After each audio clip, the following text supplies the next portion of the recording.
The following may contain offensive language, adult humor, and or content that some viewers may find offensive. The views and opinions expressed by any one speaker does not explicitly or necessarily reflect or represent those of Mark Radulich or W2M Network. Please listen with caution, or don't listen at all. TV party tonight! TV party tonight! We're firing up the TV party pots tonight! Alright, alright, alright! Screens light up, brains shut down, talking trash about the best shows in town. No homework, no disguise, just hot takes on the studio line. Sit down, lock in, hit play, let the noise begin. Lock in another episode, another spin. No ratings, no mercy, no skipping the commercials of culture. TV party tonight. TV party tonight. Same screen, same fight, same damn podcast tonight. All right.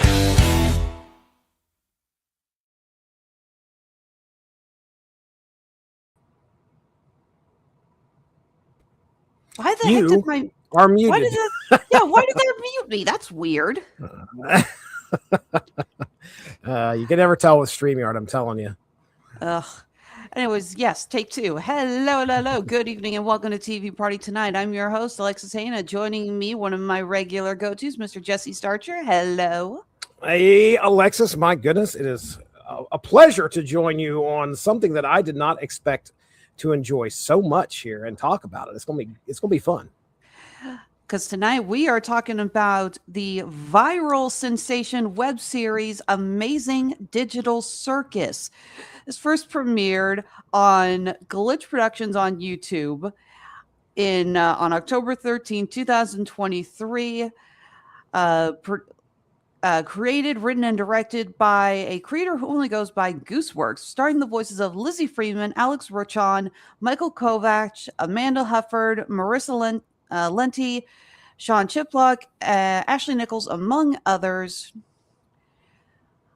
Like I said, this has just been a runaway series. I'm pulling up Glitch's YouTube page. The pilot episode, again, which aired a couple of years ago, is at 449 million views. Wow. There's literally almost 500 million views on this thing. That is crazy.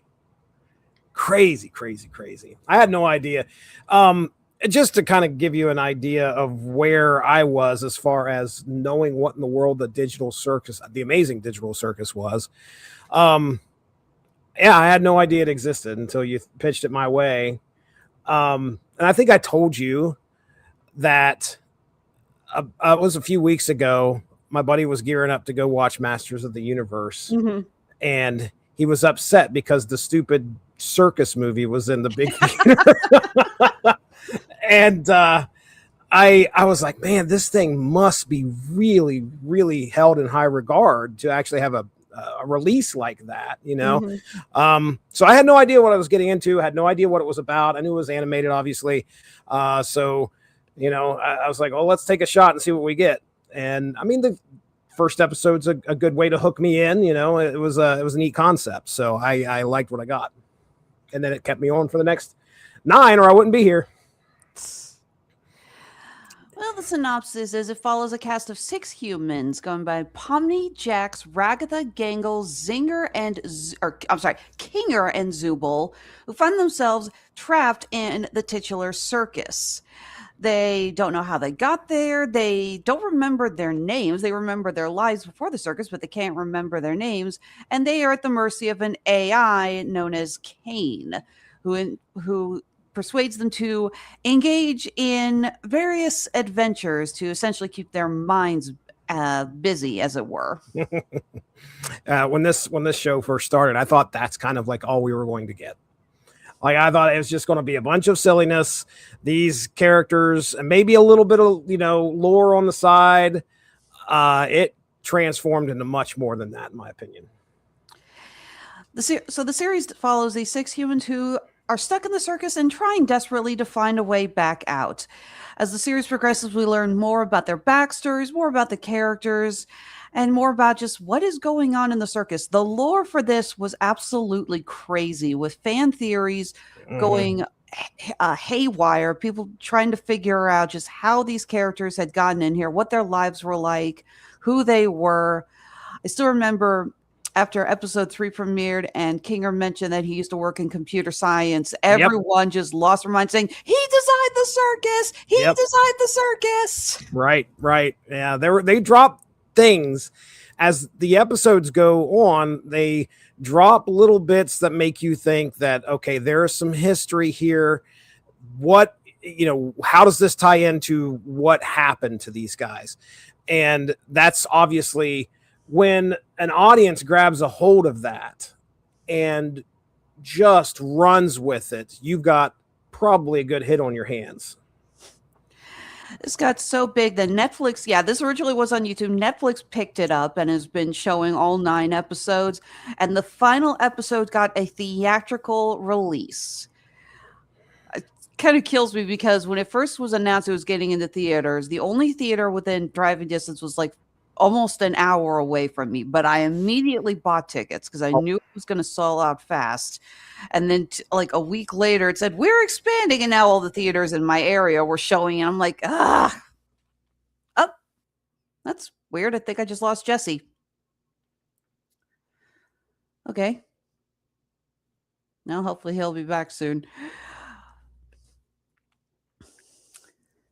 The main focus of the series seems to be the eyes. Oh, there he is. Lost you. I've never had that happen before. All of a sudden, the screen just said something went wrong. I've never seen StreamYard do that before. That should the AI is out to get us tonight. Great. Kane is sitting in the background, twiddling his teeth. Yeah. It's like, who tipped off Kane and Bubble that we were recording tonight? I'm more afraid of Bubble than I am Kane, I swear.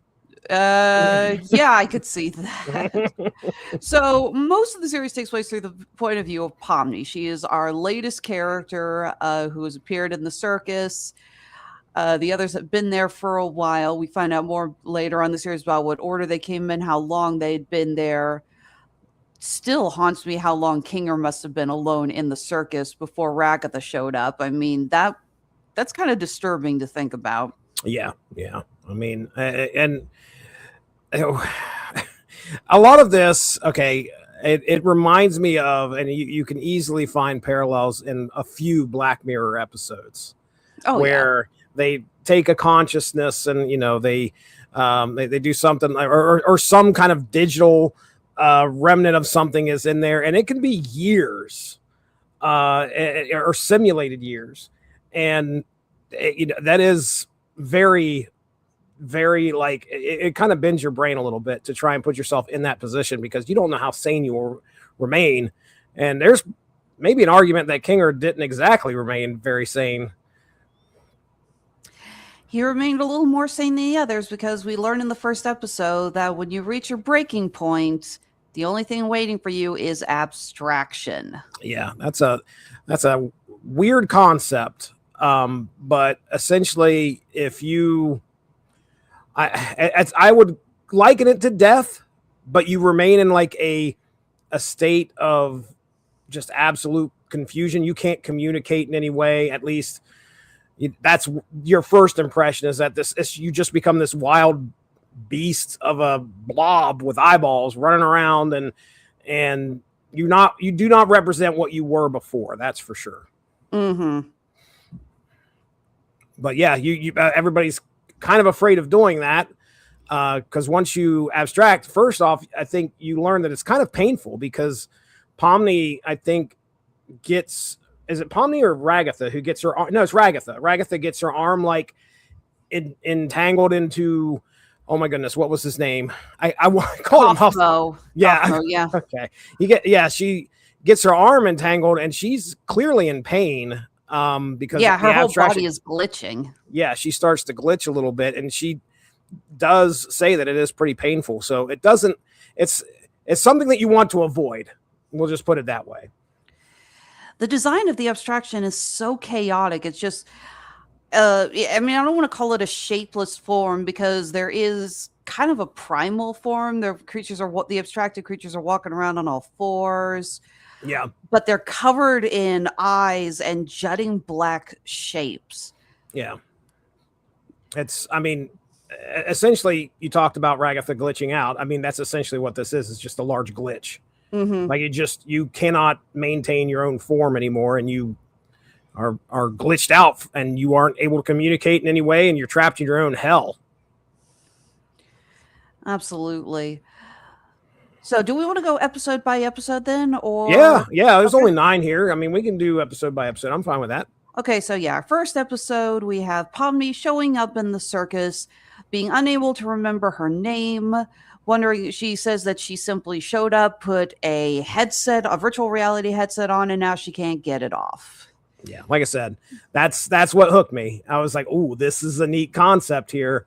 So I didn't put a whole lot of stock into it because I was like, soon after that, we get the appearance of Kane, who is pretty much our AI games master, if you want to put him that way.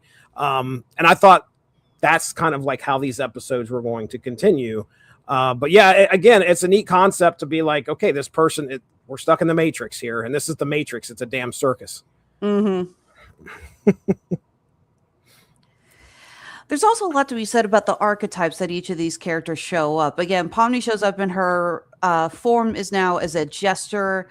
We have Kinger, who is a chess piece. Zubul, who is based off of one of those mix and match toys that were really popular, I think, in the 90s. Yep. You have a Jax, a purple rabbit. You have Ragatha, who's very obviously based off of like a Raggedy Ann doll. Yep. And Gangle, who is interesting because she has the comedy mask on top of the tragedy mask. So it's the comedy and tragedy, and the comedy mask constantly breaks. There's a lot of inference, or what would you like to call that, commentary there about people wearing masks. And I mean, as we go forward throughout the season, we learn a lot more about her character. And yeah, Gangle, you talk about the comedy mask, her body's just like one big ribbon. Yeah, one big ribbon. So again, yeah, interesting character design. You cannot deny it. That the Kane, by the way, if you've ever played Mario Party 8, I could not get the image of the hat guy that, you know, welcomes you into the game, and he sounds almost just like him. And he's just a set of eyes on a hat. But anyway, that's what reminded me. That's what Kane reminded me of, was the hat guy from Mario Party 8. But anyway, Kane. Best way to describe him is a pair of teeth with eyeballs inside and a big hat on top. And you know, he's got feet. He's got a cane, if I remember correctly. And he's very much he brings me to he's a circus director. What do you call these? A ringmaster. Ringmaster, yeah. There we go. Yeah. So, and then we talked about Bubble, his little sidekick Bubble, who just has a swearing problem, which that's funny too, where we cannot swear in this show, or let's try that again. We cannot swear in the Amazing Digital Circus, at least right now. Anytime somebody does, you know, we get the comedic black box with a bunch of little symbols that pops up. So that makes it pretty funny. Not just that, anytime they flip off someone, it covers that up. It is a family affair. Yes, it is. But yeah, it's clearly at the end of episode 1, and many of the episodes don't end on like this big cliffhanger or this big, like, you know, victory of some sort. It's almost like a real kind of, I don't know, muted sort of ending, and it's dark.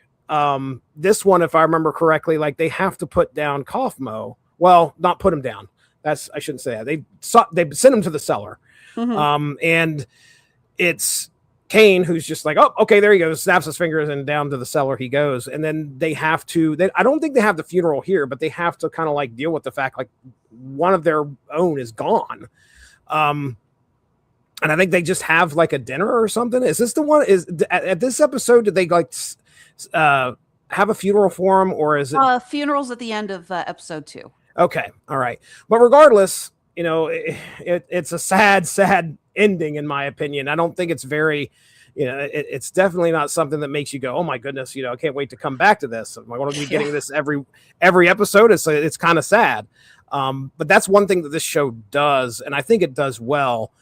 It will shine a spotlight on some of the more solemn aspects of people's personalities, their livelihood, their lives, and also how to deal with that. But I don't want to jump too far ahead. What else do you have on episode 1? Mostly that I went back and rewatched it after the finale, and it just kind of caught me how many little Easter eggs and breadcrumbs were in there. Yeah. You have the scene, Pomni finds what she thinks is an exit and goes through just essentially it's like back rooms, office version. It's a big loop.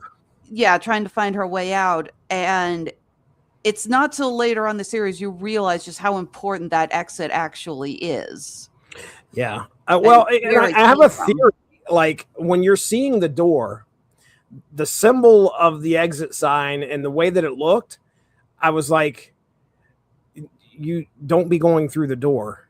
And because the sign legitimately says exit and it points a direction, it doesn't say exit through this door. And I was like, I wonder if all she has to do, but no, she's so number one, if you are put in that position, if you were thrown into, this crazy virtual reality world and you could not get out of it, you're not going to be thinking straight. So her thoughts are just like, go through the door. She keeps going through the door.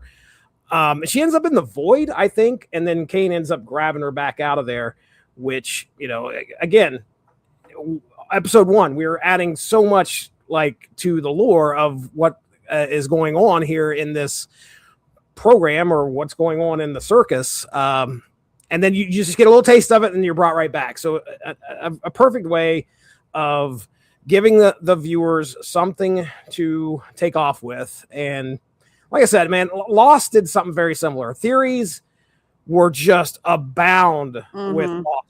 You had no answers and everybody was trying to figure out answers. That's a perfect way to get viewers to really enjoy the film or enjoy the show after it's over with, to be able to talk to other people about it. And that's what's really makes a show enjoyable.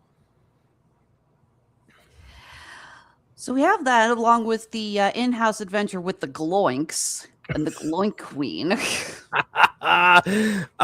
on the Gloink Queen later. We'll learn a little bit more about the Gloinks. That's silly. I do love Zubal's reaction at the end. It's like, wait, Pomni wasn't here. I thought this whole thing was for her. Yeah. A lot of good stuff in this first episode. I mean, just like I said, just sprinkling everything throughout there, and then giving it a goofy adventure to start things off. So, and that kicks us into episode 2. And, and I'm actually going to pull up the episode list here so I can actually read off the names here. Candy Carrier Chaos is our first real adventure with the team as they are sent to the Candy Kingdom, where bandits have stolen a tanker full of maple syrup. And our characters now are entrusted by the princess of the Candy Kingdom to go get it back. Yep. And this actually introduces my personal favorite character, Gummy Goo. Gummy Goo. I love Gummy Goo. Yes. So Gummy Goo is an NPC. Gummy Goo. And now what we start to learn is that Kane is responsible for setting up all these NPCs and these adventures that he sends them on. But things go a little awry for Gummy Goo and Pomni here when they fall through the map, which is a fun little nod to some stuff that happens in games. Sometimes you may accidentally fall through the map and you don't know, you land in some kind of weird off, unprogrammed spot or whatever, you know what I'm saying? Like something that's some kind of glitch happened. And that's what happens to both of them here, which leads to Gummy Goo having a pretty big existential crisis. Yeah. Right? Like he sees oh my goodness, there's a word for this. It's like the character map, I think is what it is, or Something like that. Yeah, I know that when you design characters, they are often left in a format in that the A line position with their arms out like that. right. And yeah, actually, it's kind of funny. Again, this also shows just we find out later that someone comments that Kane has trouble with cube collisions, and that's what causes them to glitch and to get back out up onto the map. And the fact that while falling, Gummigoo hits models of the Utah teapot, which is a standard programming assignment. Oh, okay. I wondered what the hell all the teapots were doing there, and I was like, so I got my wife to watch at least the first 2 episodes. This is one she didn't stick out with me, but I looked at her and I said, what is up with the teapots? I have no idea. So that's interesting. That's well researched stuff right there. This is a very interesting show to watch if you know anything about computer science. My ex-husband is a software engineer, and he watched that episode with me, and yeah, even he was laughing hard at when Gummigoo hit the teapots because he recognized those teapots and he thought that was hilarious. Yeah. That's a great little nod. Again, I'm sure there are so many like Easter eggs that probably flew over my head that are in here. And again, that's another hallmark of a show that will take off, in my opinion. I mean, people can point out things. Oh, I didn't see that. So that's awesome. Yeah. And then watching Gummigoo, he has this existential crisis. They make their way back up to the map. They have an extra syrup tanker so they can, and which, by the way, these crocodiles or whatever they were, it sounds like they were stealing for a pretty benevolent reason. They were trying to like save like their mom or save the town with the syrup. Yes, they said something like this much syrup will save a whole lot of people. So yeah, so they were trying to do something good and they had to steal it, but anyway, they end up with an extra tanker full of syrup from the character map or whatever, and bring it down. Basically, send it off with that. But Pomni, kind of develops an attachment to Gummigoo here, and they talk him into coming back to the I don't know what you would call it, the Digital Circus. Basically out of the adventure with them, and that lasts about 30 seconds, not even that. After Kane shows up, Kane's like, wait, you shouldn't be here, snaps his finger, and then Gummigoo's gone. And again, you're left with traumatizing. Yeah, you're left with heartbreak. Again, it's so sad. And then, this episode, we end on a funeral. So, and of course you're wondering what happened to Kaufmo. I mean, like who was Kaufmo? Who was he? And then we start to learn more characters, about more characters from the past. So you're just, again, it's lore that's just kind of in there, and you're wanting more. I want to know more. I also like there's a little more you see a little bit more of the influence on Gooseworks when the characters are in the canyon. They fall into that giant fudge pit and they meet the character. What is it? The fudge? Is that? Is obviously inspired by the Greedy from the Raggedy Ann and Andy musical adventure of the 1970s. One of the trippier segments of that film. If I said the Great and Mighty Pooh, would that ring a bell at all? No. Okay. So there was a video game called Conker's Conker's Bad Hair Day. Yes. And I'm pretty sure Conker fights a shit monster called the Great and Mighty Pooh, and he sings a song that he is the Great and Mighty Pooh. He will oh my goodness, and I don't know the lyrics, but basically throw his shit on you. And that's what I thought of when I saw this guy. Most likely you are correct, but as many video game references as we have made so far, I don't know.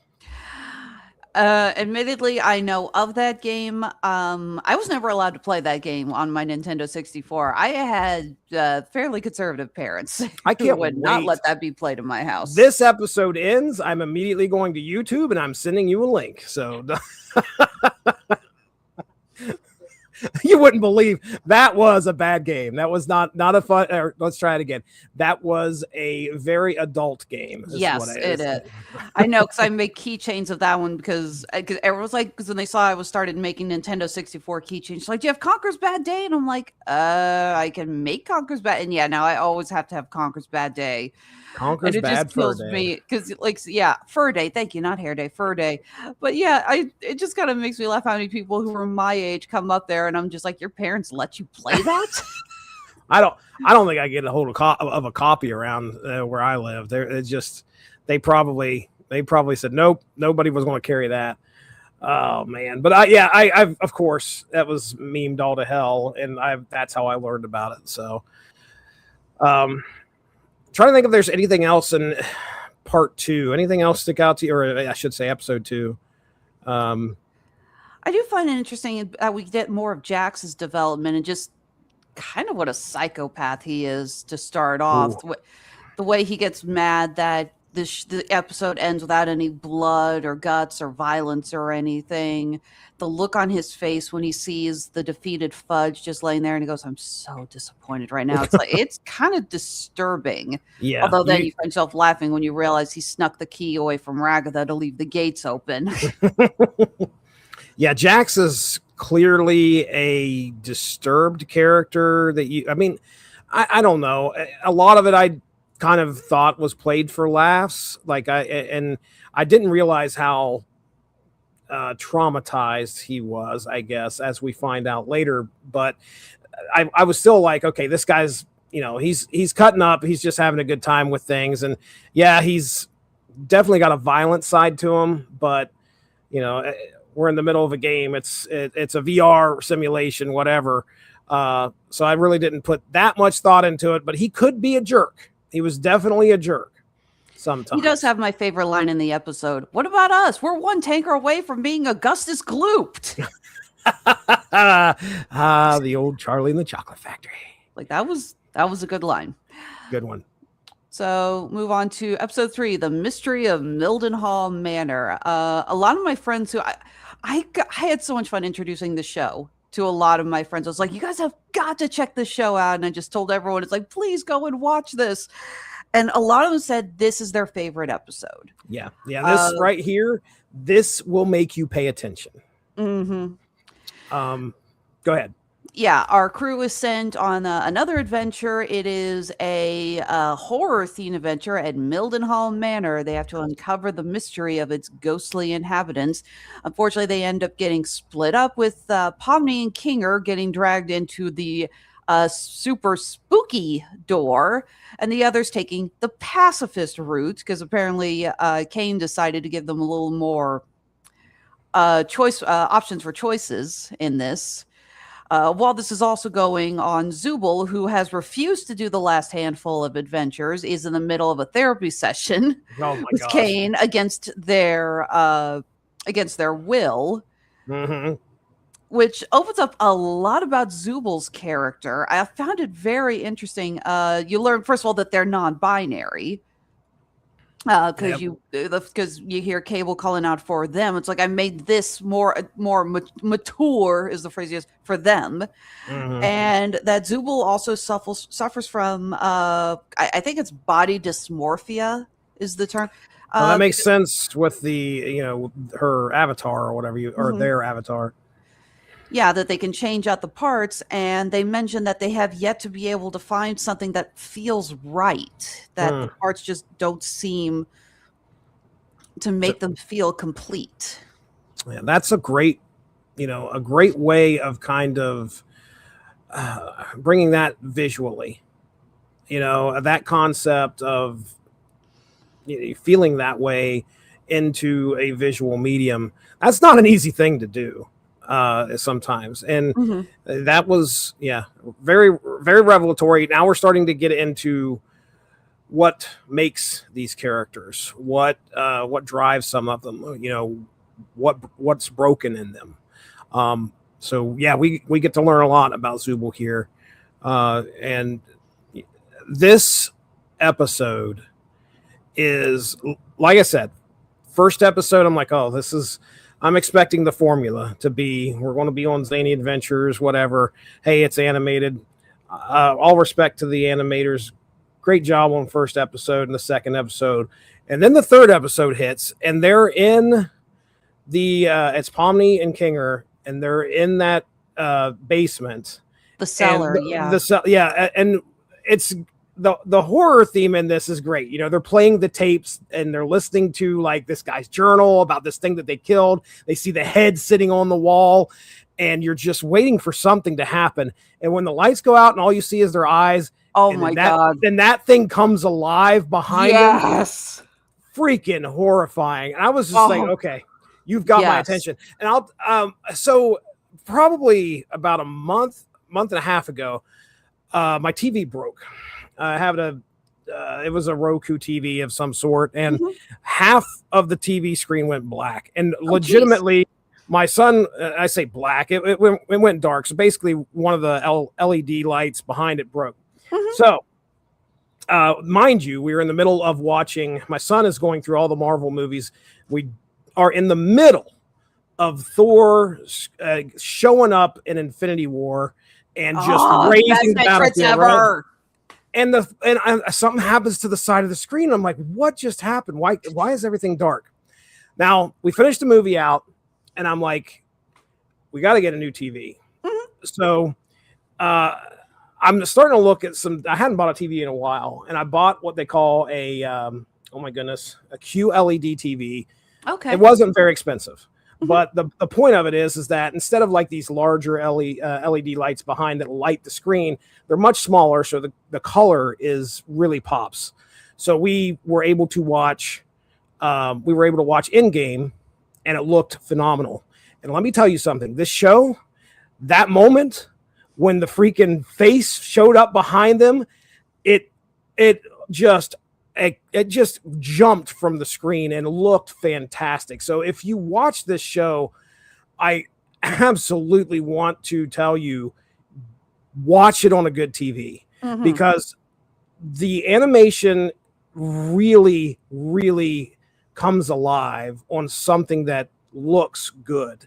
And it's not that was the first episode where I noticed it. There are more episodes where things happen that they animate, like the intermission sequence we'll probably talk about. That right there looked amazing. So this is the first time I've ever sat here and gushed about looking at animation and how well it was done.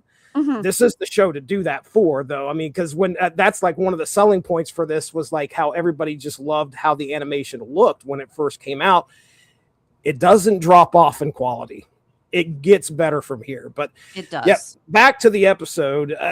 That right there made me go, okay, now I'm paying attention, and I really started to appreciate what I was getting as far as story and concept here. And so my son, I don't know why, he watched the first episode, and then he said he watched the last two episodes. That's what he told me before I started watching the show. So I'm watching the last two episodes, and he watches them with me. And I'm like, dude, all this stuff that's coming back up from episodes previous that he missed. At the end, before I got down here, like 1 minute, 2 minutes before I got down here, I was like, let me just show you this one sequence. And I showed him this one in this episode where the eyeballs are there and then the monster comes alive. I wish I could have took a picture of my son's face because it was amazing. He was like, I don't want to see any more spoilers. He has made a plan now to go back and watch all the episodes. Oh, so perfect. Anyway, love this episode. This is probably top 3 of this this season for me. What's great is that you got some amazing horror elements in, because I still remember first time I watched, and you're watching the eyes in the darkness, and you're like, what's gonna? Something's gonna happen. You were waiting for that shoe to drop, and you see the angel head just slowly come into view, and you are backing away from the two, going, oh god, oh god, oh god, freaking out. I'm laughing because you said angel head, and because we're all thinking at first it's like there's this horrible monster, run, and then they get to the next part of the journal and he's like, but I found out it was an angel, and please, and you're like, oh my gosh, no. And then you get Kinger going, what? And I'm sorry, that Kinger has some of that's the humor in this episode, because this is some of Kinger's best stuff. Again, I love right when it goes dark is like, well, this is some inconvenient lore placement, and this is some inconvenient darkness. Yeah, he's got some good ones. He's And definitely it's like, got this some good boat is going up. Wait, that's not up. Why isn't this going up? Yep. That's where I had to stop it too. That's where Colton was like, I don't want to see any more. I've got to watch it on my own. But yeah, this was a great episode. I mean, my goodness. The best part is the heart of this episode, and we get that Pomni and Kinger are effectively dragged into hell, as it were. Yep. By the way, there is an interesting parallel to this. In the first episode, when when Kaufmo was put away, they say, "And into the cellar you go," and then Kane has designed this, and they say they're in hell, and it's a cellar. No. Again, it never comes back into play, but I couldn't help but think it's like, is that what Kane thinks he's doing to the abstracted, putting them in hell? Is there a parallel between the hell that Pomni and King are in now and the cellar that the abstracted have been forced into? Oh, interesting. Yeah. I just thought it was it was like I don't know. I felt like the idea of them both being called cellars, just it was too. I felt like that had to have been done on purpose. Again, a hallmark of a good show, where you can kind of, do the Charlie Day and run the red ribbon or the red string to like connecting these dots, and also, as a viewer or a consumer of the art and animation and in the story,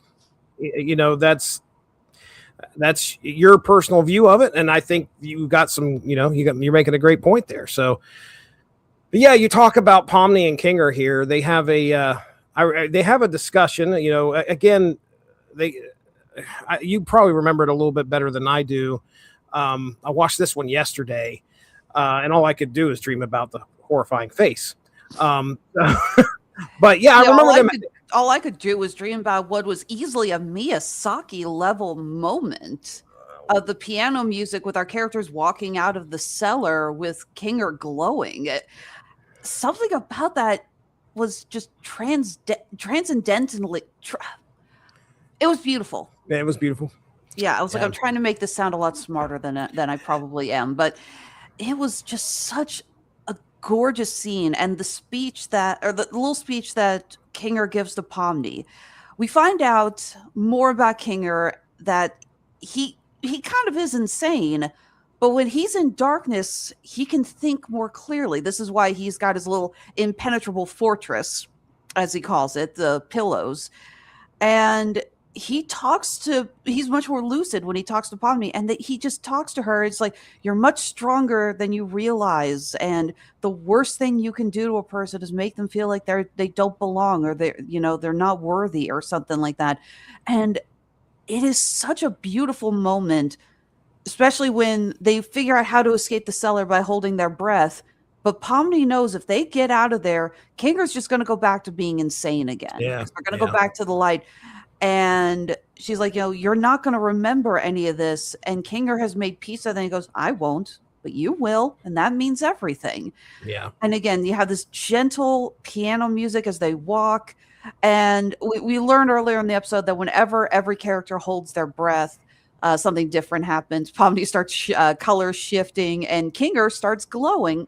And it's not something you would say it's like written on paper sounds beautiful, but Kinger lighting up with this piano music surrounded by those lost souls, which again sounds so weird, but it touches you. You really feel the magic of that moment. Yeah.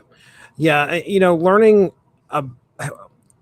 when they decide to take a moment to talk, and not in just this episode but other episodes as well, I think our writers here, they're smart enough to let that take as much time as it needs to. There are some decently long conversations that happen in some lulls here that if you listen to what is being said, it's something that it's going to leave an impression on you.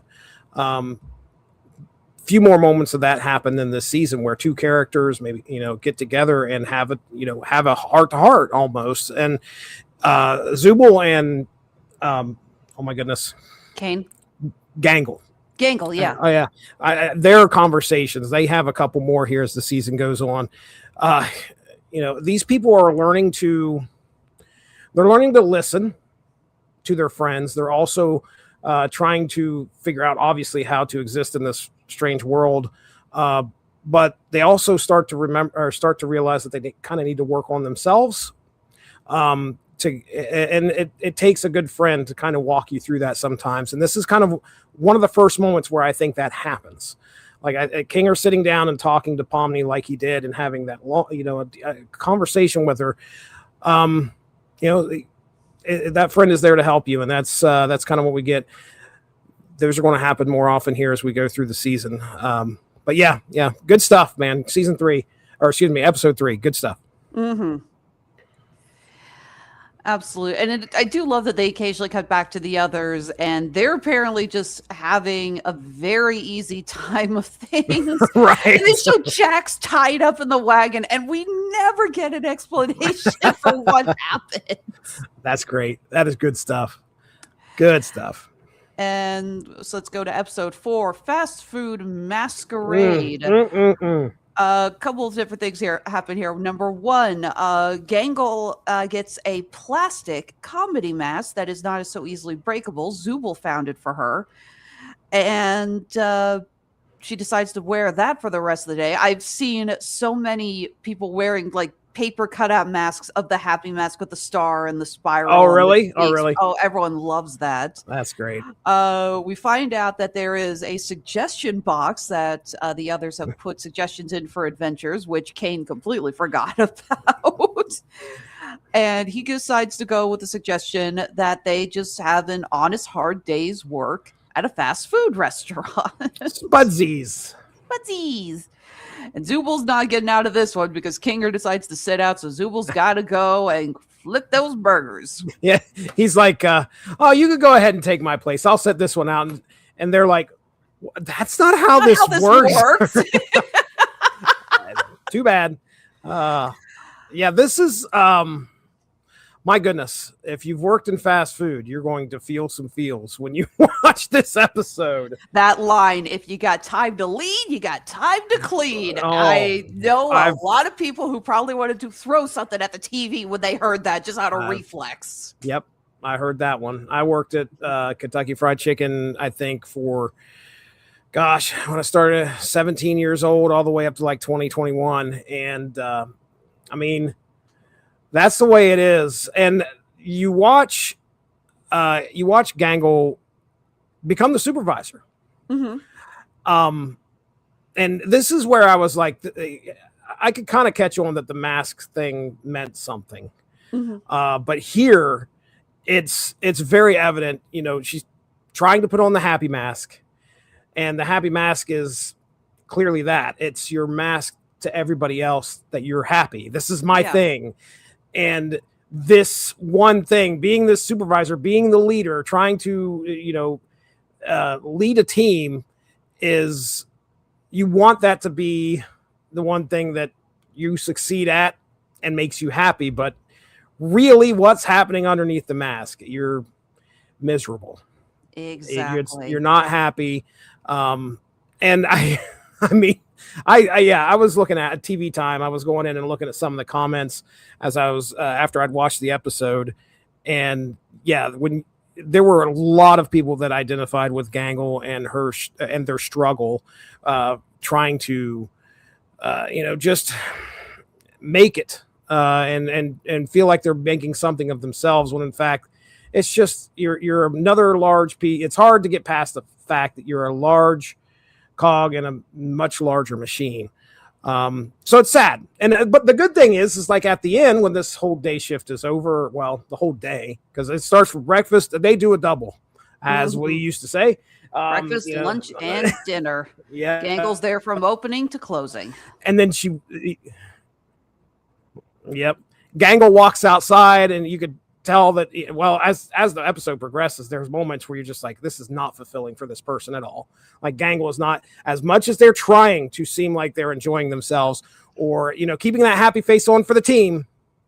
They're not. And then when they get out and the shift's over, they feel free, which, is great. But yeah, we get some interesting moments here. Gummy Goo comes back, but unfortunately does not remember Pomni. He's just a blank NPC, so he has no recollection of his I do like that they established that Kane tends to reuse the NPCs, and we do see various characters coming back. We're introduced to Orbsman, who we'll see a couple more times. The Glowing Queen comes back and orders 300 kids. Well, yeah, 300 cheeseburgers for my lovable spawn. Yeah. Ragatha gets some stupid sauce in her eye and does about 85% of the episode. She's high and she can't, absolutely just blitzed out of her mind. And she's trying, but she starts to get, you could tell she's getting a little bit free with her thoughts there. But I can tell you that each one of these people, each one of these characters kind of represented, I could pick out people that I worked with. Oh, yeah. That I was like, okay, that's that person. That's that person. Jax was, gosh, who was the guy from Clerks that you would probably compare him to? The guy that Randall. Yes, it's Randall. That's who that reminded me of. Although the retraining sequence that channeled the Silver Shamrock video from Halloween 3 freaking killed me. That was great. Yes. The hands just come out and grab Jackson, bring him back in. Yeah. How'd you have time to make this? First of all, are you smiling? No. Why not? We also learned a lot more about Gangle's backstory. She mentions that she did work for a fast food place, when she was, before she entered the circus. And in the video, she mentions, it's like, I know what you're saying. I don't want to work at fast food. I want to be an artist and launch my own anime-based webcomic or something like that. But then you learn that dreams are stupid. Yep. And again, anyone who has tried to make it as an artist but has to work a day job or just slave wage of some kind just to keep your head afloat, oh my God, that hits hard. It does. Yeah. I mean, there's a lot of commentary in this episode about just, again, wage slave is the right word. Unfortunately, that's all you are working for McDonald's. I think I find it's hard to look at the dream that you want to aspire to when you got to go in there and serve up some burgers that night. But it is, again, everything that you hear in this episode is stuff that you've probably heard if you worked fast food. So, especially if you're someone who's had to work a job like this and you suffer from depression, it's clear that that's what the comedy mask and the tragedy mask represent. Maybe even bipolar depression. Mm-hmm, yeah, but because every time someone insults Gangle or insults a job or whatever, her face doesn't fluctuate because of the comedy mask, but you hear what sounds like glass breaking. Oh yeah, she gets a twitch. There's a twitch, like you see her, the eye just kind of twitches. You hear the glass kind of break, and she's trying to keep it together. And again, I've suffered through really bad depression most of my life, and I know what it's like when you have to work something or be a part of something, and you cannot show how upset you are. You cannot show your struggle. You've got to hide it down. Whether, you're trying to just be professional or it's just, get through this. You could, cry later. And it's painful. And you feel just all of this weight that Gangle is carrying. Although I do love the bit when Jack says, I think the clock is broken, and Gangle goes on this mass speech, he's like, how long have we been working here? Will we ever fulfill our dreams? Oh yeah, that clock is broken. Yeah. I also do love that we see just how much these characters are coming together. Pomni, first Zubul agrees to stay longer to take care of Ragatha, and then Pomni agrees to close up because she can tell Gangle's at her breaking point. Yeah. This is where, again, these people have been brought together and they start to kind of become friends. They start to realize that, okay, this person needs help. And they make a conscious effort to help them. Zubul and Pomni are great for that right now. And each of them, again, have this characterization. Jax is not going to be the one that sticks around and helps. Yeah. He's definitely the guy that's going to take off early if he can. But, once you start seeing somebody struggle, you have to, are you going to make that effort to help them out and try and get them through the day? There's a lot about friendship in so many of these episodes. So this is another great example of that. And now we go to Untitled. This is actually my personal favorite episode. After another adventure, Kane is trying to get feedback from the rest and decides, you know what? I still have the suggestion box. We're going to do a lightning round. Yeah. And we're just going to go rapid pace through your suggestions. And we get a million different scenarios that everyone has suggested throughout. So we have Jax is a poacher. Oh yeah. He's got like 5 of them here at the beginning or something. We got Pomni as the president of the United States. Yep. We have an anime-based theme, which was freaking hilarious. Actually, seeing that drawn in 2D, in classic anime 2D style. It was. We have stargazing. We have a film noir. We have them playing softball. So this is a really fun look at what motivates each of the characters. The poachers one, especially the poacher one, just makes me laugh so hard because Kane gives them the right to vote to skip past episodes. And the minute that they start the Poacher's Paradise, Zubul says, call it a vote. We're skipping this one. Oh, and I'm also voting that we make Jax a vegan. Which is not the only change they're going to do this episode, which to poor Jax here. It's so funny. My goodness. Yeah, this was, oh my god. How would I liken this? Rick and Morty's interdimensional cable, where you're getting a rapid fire, like, let's get these guys into these situations. Let's see what happens. And yeah, the gag with the votes, hilarious. We end up getting the second, my probably, possibly, it's in my top 3 favorite animation sequences, is the intermission that happens in here. I know.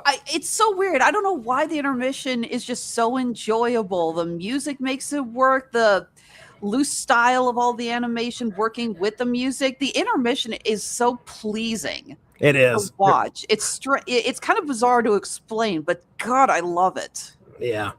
And then we end up in the final act of this is them at the softball game.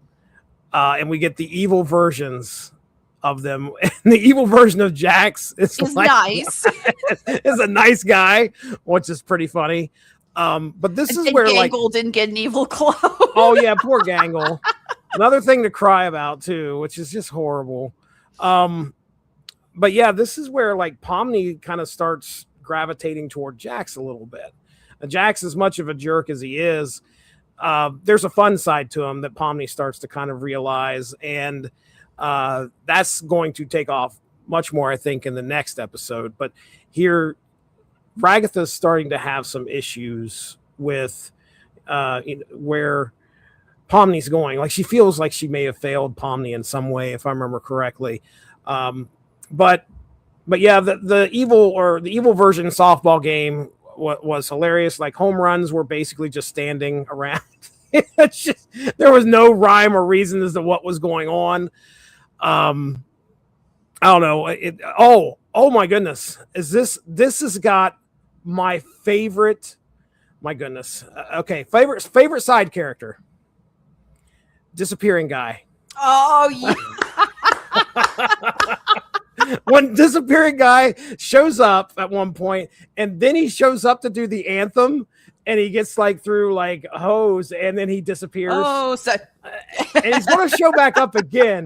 It's a great gag. I love Disappearing Guy. We do have to talk about these like little NPCs that are running around. They look like wooden dolls of some sort. I don't know what you call them. They're okay. So I don't know exactly what they're called, but they sell these dolls in art students to practice how to Like pose figures? a body. Okay. You can move them. They're connected by wires, and you can move them into various poses. And it's a great way to practice, how the body would move, Mhm. without asking somebody to hold an annoying pose for 20 hours while you're trying to draw it. Okay. Well, the place is filled with these. Yeah, Like those it are. is. Go ahead. It kind of reminds me of the Rooster Teeth show Ruby. All of the background characters are just silhouettes.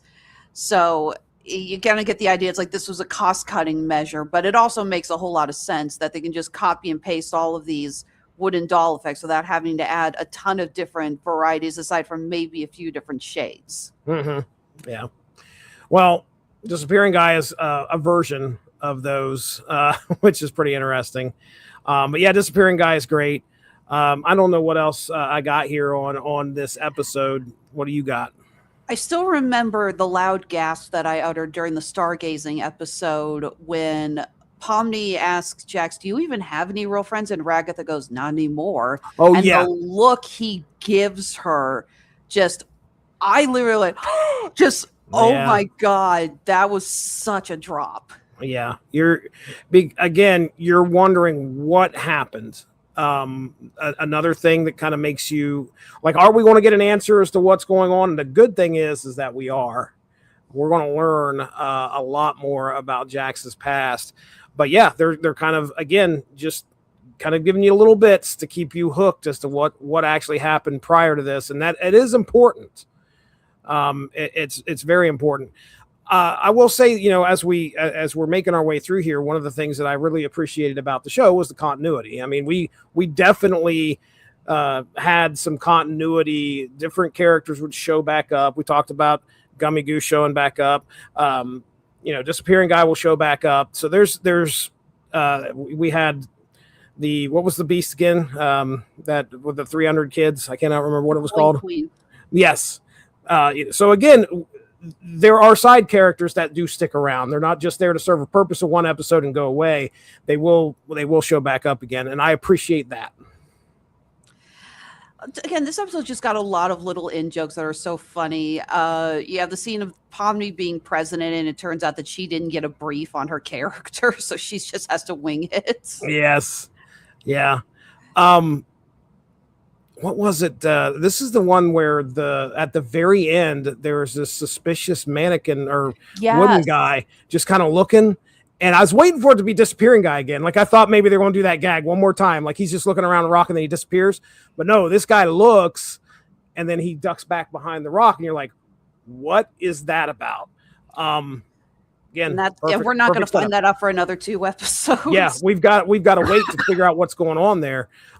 So neat way of like hooking you for something and getting the crowd going, getting your viewers like, who is this dude? What was that about? Perfect. And that brings us to episode 6. They all get guns. They all get guns. So we have that's a good one. Oh, this is great. Because this one, it's not my favorite episode, but it has my all-time favorite moment of the series in this episode. Okay, all right. So Kane is planning for the favorite character award, so he doesn't really have time to plan an adventure. So he essentially decides to do a battle royale. He tells them you're going to be paired up into 2s. There are guns hidden throughout the circus. Everyone gets 3 lives. Last team standing wins. And this also brings in, again, we're getting a lot of development on Jax. Yes. Pomni has apparently been hanging out with him, and she wants to be teamed up with Ragatha, but Ragatha says, well, we can't have Kinger and Jax together. And she goes, okay, well, why don't I go with Kinger? And then Ragatha's like, wait, that means I have to be with Jax? And Pomni said, she goes, look, I can handle Jax. I'll go team up with him. You take care of Kinger. Gangle and Zubul are together. There's a little bit of, if you're looking at it, you're thinking jealousy. You know, that we find out a little bit more that it's not exactly that, but you think that Ragatha's jealous because Pomni is hanging out with Jax now. Mhm. So anyway, I interrupted you. Go ahead. I think you also get the worry that Pomni is going to start turning into Jax, that Jax is going to sort of be an corrupt. Corrupt her very much so. Mm-hmm. But it is hilarious. Again, this is just a full free for all with the characters running around shooting each other. Jax convinces Pomni just to kind of give in to being an archetype. He has what is admittedly a really good speech when he talks about, it's like, just, you can be whatever you want to be in the circus, and Pomni says, you know what, screw it, I'm going to be evil. Let's go. I have guns. I'm just going to be evil today. We're going to go shoot everyone. And she and Jax are so much fun to watch. Oh yeah, as they're running around shooting everyone. Right. I mean, Jax sounds weird. Well, it's okay. So let me just set this up that my oldest son, 16-year-old son, sees that I'm like, I don't know, 4 episodes in. He goes, "Dad, what are you watching?" So I'm watching the Amazing Digital Circus. He's like, "Oh, okay." He goes, "Wait a second." So he stops and he's looking at the TV. He goes, "That bunny character's in Fortnite." So Jax, they just added Pomni and Jax to Fortnite. By the way, a nice little comment here from Carolyn. Ragatha definitely thinks that Pomni is going to become Jax. Yeah. So this is a perfect like Fortnite-esque episode. When you look at it, they're running around grabbing these guns. They each got 3 hearts above their heads. But yeah, you watch Pomni. I mean, at some point, if you start to realize you're in this virtual world, why not? It's just like, okay, well, obviously I can't die. I've tried to hold my breath, and even though I feel like I got to breathe, you don't breathe, like you don't have to eat. You're going to run kind of like the Groundhog Day gamut of like emotions and realizations. Like, okay, nothing matters anymore. Let's go electrocute myself with a toaster. So she's come to that point where she's like, well, just screw it. This guy looks like he's having a lot of fun. I'm going to hang out with him for a little bit. And yeah, Ragatha's worried about that because she knows a lot more about Jax than Pomni does. And I think that's also another thing that kind of it influences how she feels as to what's going on. But as for the episode itself, yeah, it was a ton of fun. Okay, so what's your favorite moment in this episode? I know what mine is. It's when they corner Zubul in her room because yes, because earlier in the episode, Zubul mentions that when she tries to just hide in her room, Kane steps outside singing Daisy Bell. Yeah, this is good. So when they corner her in her room, Jax decides, it's like, let's have a little fun here, and he and Pomni start singing Daisy Bell. That's good. That's a good one. I will say mine. Am I interrupting you? Did you finish it? It was definitely Daisy Bell for you. My 2 favorite things in this whole series is, because I forgot to mention it. My other favorite one is episode 3 with the "please don't come alive." Okay, I won't. I laugh hysterically no matter how many times I see that episode. That part kills me. Yeah, that's good. That's a great line. So, okay, my favorite part of this episode is Zubul and Gangle running away from Jax and Pomni. And as they're running down this long tube, like there's a moment, which this isn't my favorite moment, but there's a moment where I think they're still following us. Are you guys still following us? Yeah, we're still following you. Where else would we be? Yeah, they're following us. But the whole beginning, once this starts, Gangle's after one weapon. That's the Tommy gun. We need to find the Tommy gun. And they get back, they get around that corner, and they, Gangle turns, and there's the Tommy gun just kind of sitting there spinning. And when Gangle gets a hold of it, I mean, it's happy face all the way, and it's unleashing all these bullets. That was a great moment in this episode. This episode was a lot of fun. And again, I think there's there's moments in here that they take their time, and there's an emotional connection that happens. But this was a lot of fun. I don't know if you have anything else on this episode or not.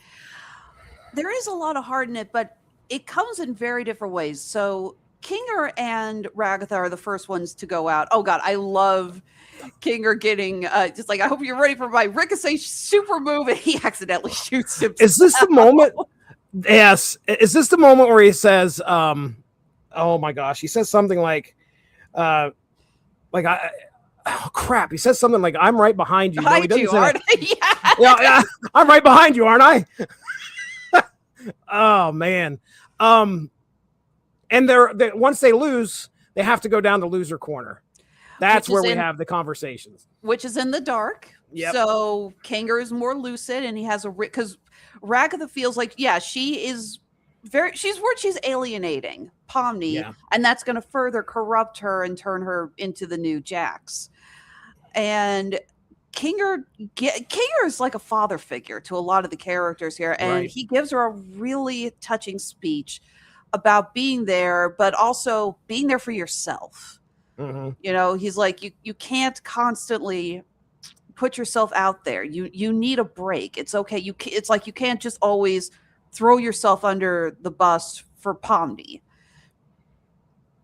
And then you have an amazing speech from Zubul to Gangle when they're just taking a break before they go back to looking for guns, about their character dynamics. They're the only ones that have their avatars are, I don't know if you want to call it adjustable, but they're the only ones that the avatars are affected. Zubul could take her parts, off and swap them out, and Gangle's got the mask. And it's really rough on Gangle. And I love the line. It's like, how are you supposed to love something like that? And Zubul goes, because it's a part of you. Yeah. It's funny that in this episode, Jax goes on archetypes, talks about, it's like Ragatha's the happy one, Kinger's the crazy one, Zubul's the grouchy one, and Gangle's the sad one. And they all completely go against that. You have Kinger being lucid, you have Ragatha crying, you have Zubul being inspiring, and you have Gangle laughing like crazy. It just really proves that. But that also goes to what is probably the hardest bit to watch after Jax and Pomni have won the game, and Pomni realizes that she really can't reach Jax. She is trying to be friends with him, and even after everything they did and all the fun they had, he's pushing her away. Yeah, you see these like small cracks in the facade sometimes, and you're like, okay, we know Jax is a jerk, but there's got to be a reason for it. And he has a tremendous ability to push people away, and you're waiting to see somebody make a connection with him. As soon as he feels the connection start to happen, he immediately tries to take some kind of action to snuff that connection out. And that's what's very evident in that conversation, because what I love about it is, like, she doesn't just walk away and sulk. She calls his ass on it. And she's like, you're not doing this. And he's trying to dismiss her. And then she gets, agitated and quite angry. Yeah. She's throwing stuff at him and like jumps on him. Yeah. Right. She's trying to get him to fight back. And that bit is like, you are my playthings. I'm not some little chicken fetus in a shell who needs to be saved. Something like that. Right. But it's kind of terrifying to see him just not even break down. It's the opposite of breaking down. Just build the walls up more. That's exactly right. He's trying to cut himself off from any connection to anybody. And it's this episode where I'm like, okay, this guy, something's broken him.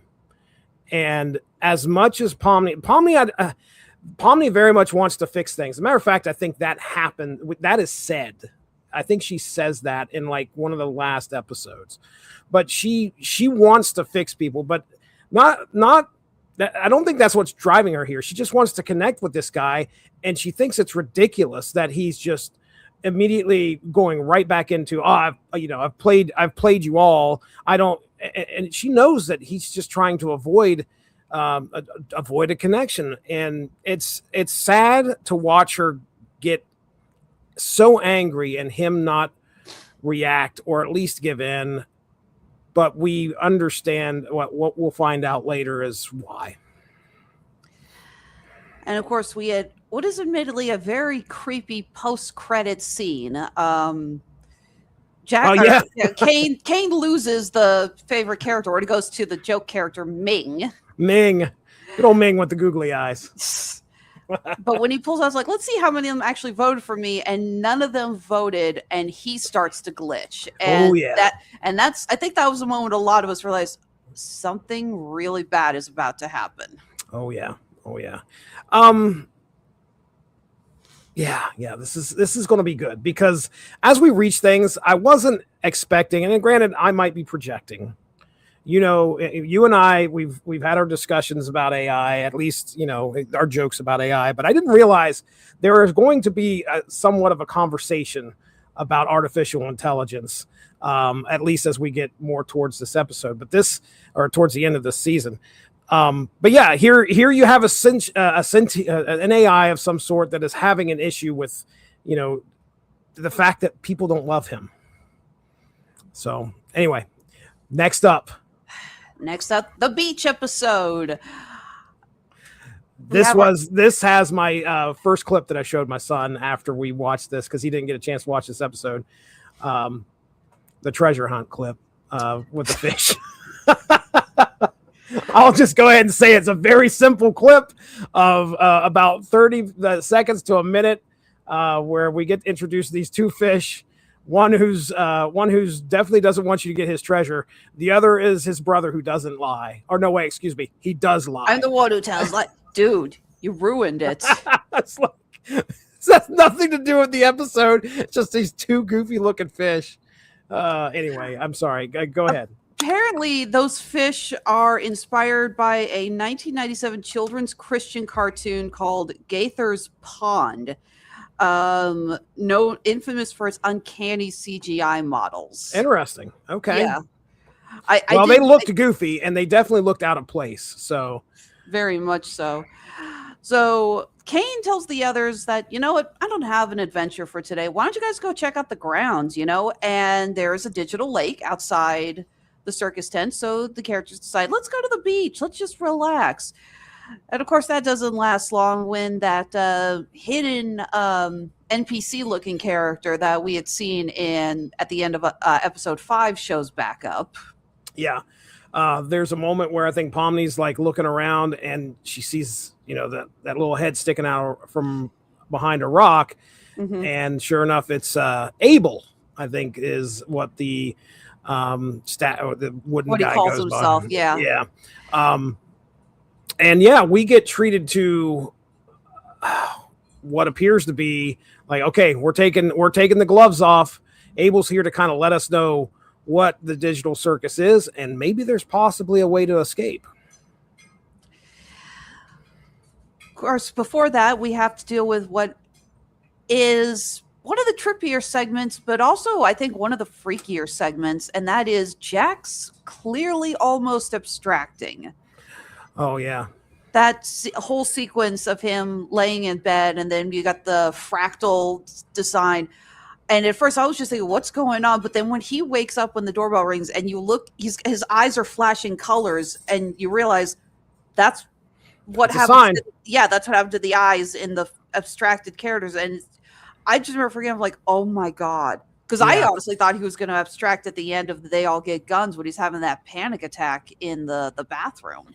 After they, Pomni and him have this, blow up, Jax becomes more detached. Like, he's not as jokey and as having much fun as he was before. People will reach out to him, and he, of course, shuts the door as much as he can. He doesn't let anybody in.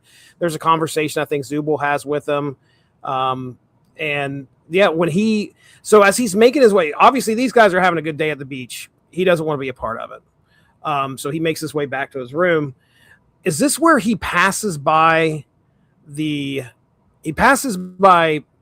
oh my goodness, I always forget his name. I want to call him Rudolph or something. It's the clown. Who was the clown? Who was the clown that Moth passes by his door? And we already knew he passed away or abstracted, excuse me. And we see the X. And then he takes one look to I think right after that, and he sees Ribbit, which is a character we come to learn the name of, but it's a frog with a little X. And you could tell that one stung. And then when he's laying in bed, he's got all those Polaroids. This is so dark. Like he's got all these Polaroids on his wall and they're all turned around. So he can't be reminded of who they are. And he grabs one and turns it around and he's looking at it. So you could tell he's bothered. You could tell that he's in a depression of some sort.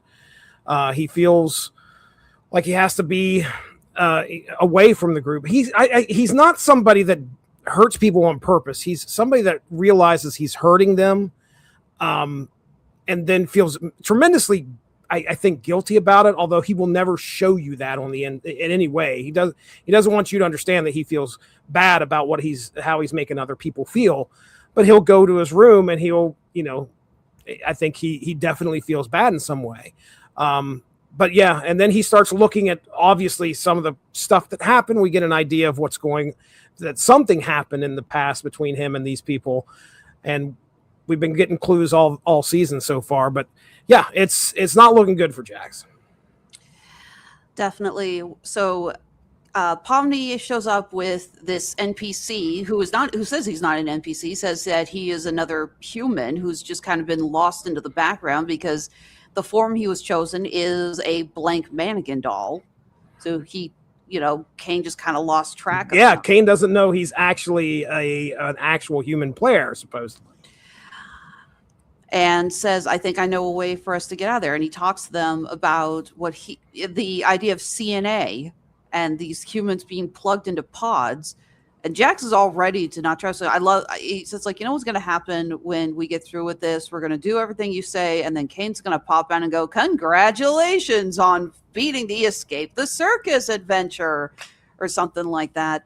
But the others are just refusing to give up. And Abel shows them how to get to their office or get to Kane's office. And this ending really feels like a sucker punch. You realize how long Kane has been planning it because of how far back we saw Abel, hiding in the background of the circus. Yep. And Jax's breakdown, just crying while he is laughing. Like, I was right. I can't believe I was right. Yeah. Well, so that whole decision's interesting because Jax, they all have to make a decision as to whether they're going to push this button. It comes down to the red button or the blue button, red pill, blue pill, whatever you want here. He has to make they have to make a decision because if they push, I think the blue button, the Digital Circus stops and they go in back to reality.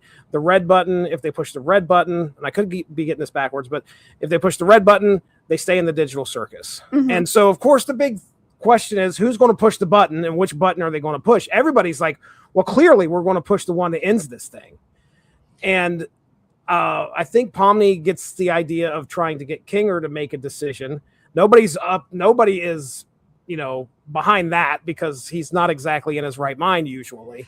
Well, yeah, because right before she goes to the office, Abel gives her kind of a cryptic note of make the right choice. Right. And she's starting to think is something else going on? But she's fully aware. She knows when there's an extra clue has been added.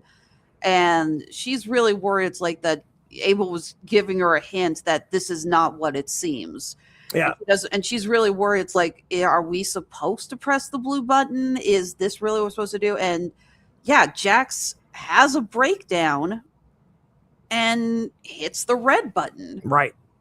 And there are key moments, little flashes that kind of show you what's going through his head, right before he makes the decision, I believe. And they're real images. In other words, it's Mhm. not animated. You see like a road, you see something. So something's going, you can tell that something's going through his head that's making him decide to make this decision. And we later learn, obviously, that there's probably a good reason why he hit the red button and wanted to stay in the Digital Circus. By the way, there's a moment where Abel's been trying to not get Kinger involved in this whole thing. Mhm. I think one time Pomni's like, hey, should we get Kinger? And he's like, I would just wait on that. Well, when they finally get, say, hey, Kinger, we are working with this guy by the name of Abel. You might have worked with him. And Kinger's like, who?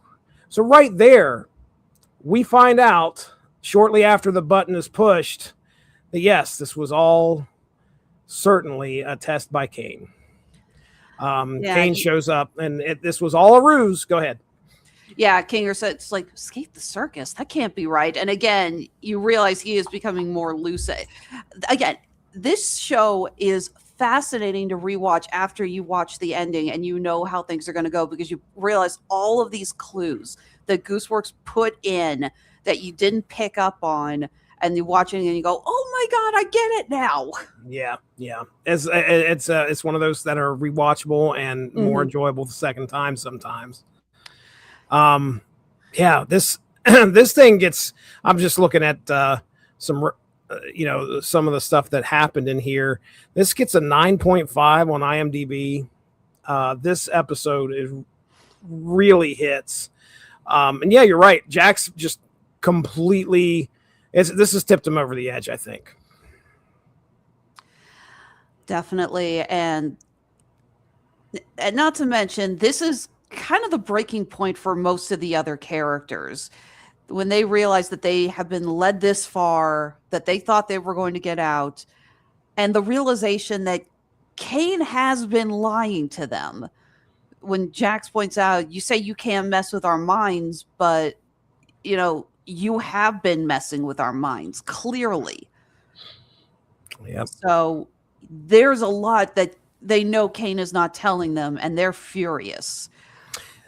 9.2 on IMDb. The next one gets 9.5, by the way. And I can't wait to hear you pronounce the next episode. So you think I'm going to try to pronounce that? That's what happens when you slam your head down on the keyboard. Yeah.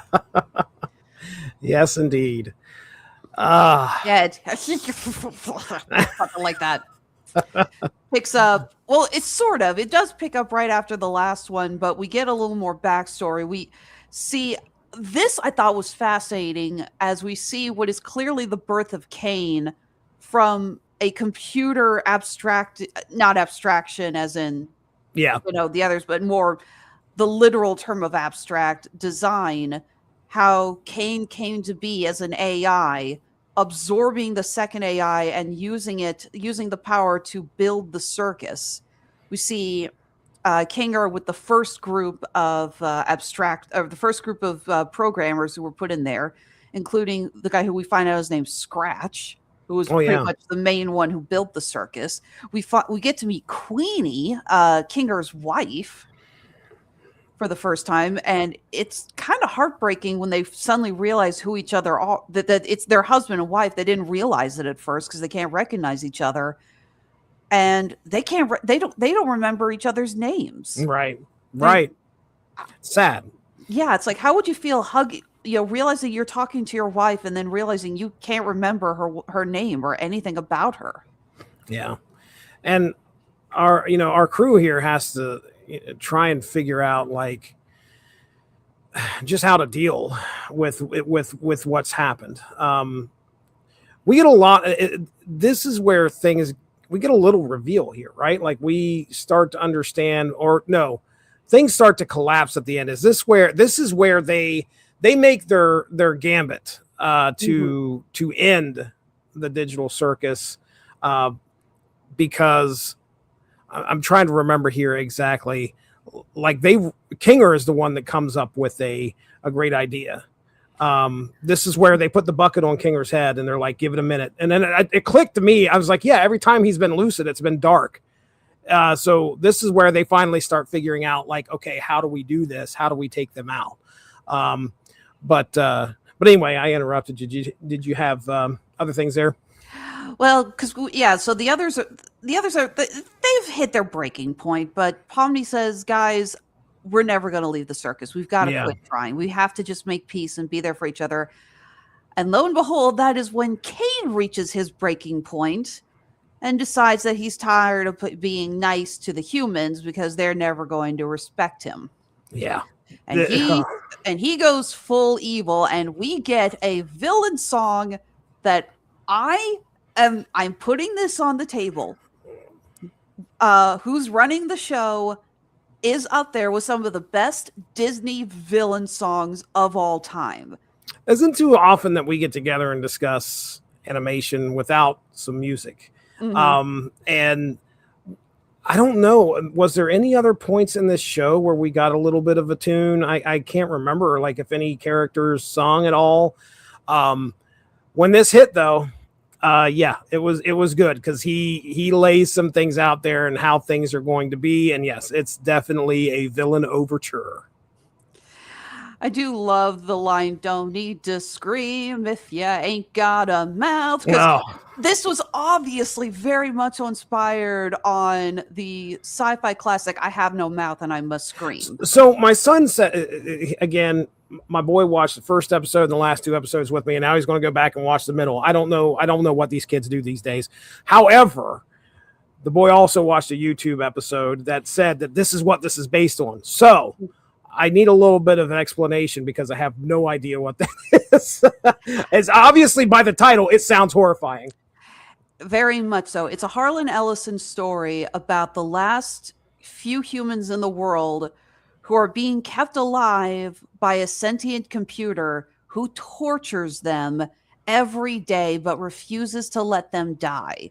This AI is essentially Skynet, who realize, you know what? Humanity sucks, and I'm going to continue to punish humanity for all humanity for the rest of eternity. Jeez, criminy. Wow. Yeah. Well, it was very much so based off of that. It's stupid. I still remember actually when I saw the pilot episode, it just came up in my feed, but I had seen people talking about it, and I was like, okay, I'll give it a try. And I shared it on my wall, and I wrote, Harlan Ellison would be proud. Yeah. I can see the parallels here for sure, because that's where it becomes. I mean, Kane's decided that, okay, humanity, they aren't worth really doing. I've tried to entertain them. I've tried to keep them busy. And now I've reached my breaking point. Now it's time for me to have a little fun. And he runs them through. Is it this? I can't remember if it's this episode or the next one where they're just walking out of, like, it's not the next one. It's this one. It's got to be. They're walking out of a portal, and they're Pomni's like pulling knives out of her head because it's just, everything is. Kinger, come with me. And then a few minutes later, Kinger comes back and he's like in pieces. And he looks at the gang and he's like, yeah, he shredded me. So he's, it's just, Kane has flipped into this evil God mode. So it's frightening. It's frightening. And you're kind of wondering, like, what's the gang going to be able to do to get away from this thing? Well, here, I'm going to read this to you. This is the first line of dialogue from the computer in I Have No Mouth and I Must Scream. This is going to haunt you. Trust me. Oh, boy. Hate. Let me tell you how much I've come to hate you since I began to live. There are 387.44 million miles of printed circuits in wafer-thin layers that fill my complex. If the word hate was engraved on each nano-angstrom of those hundreds of millions of miles, it would not equal 1/billionth of the hate I feel for humans at this micro instant. For you, hate. Okay.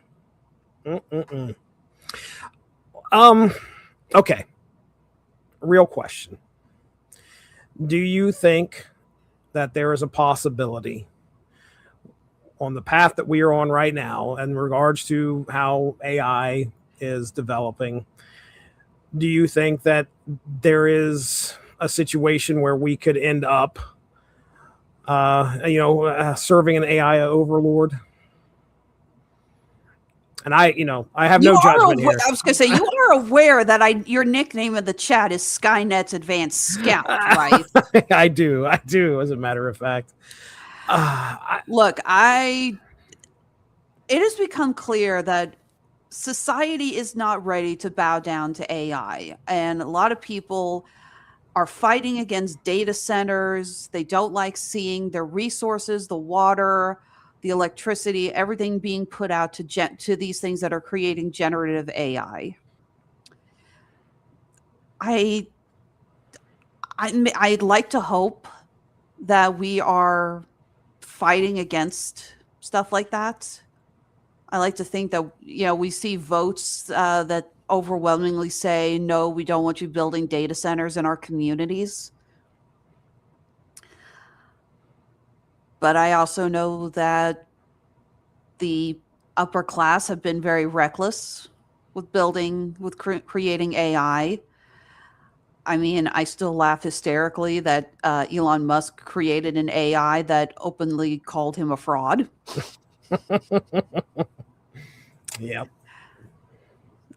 So it's a very scary notion, really is. Okay. I mean, I obviously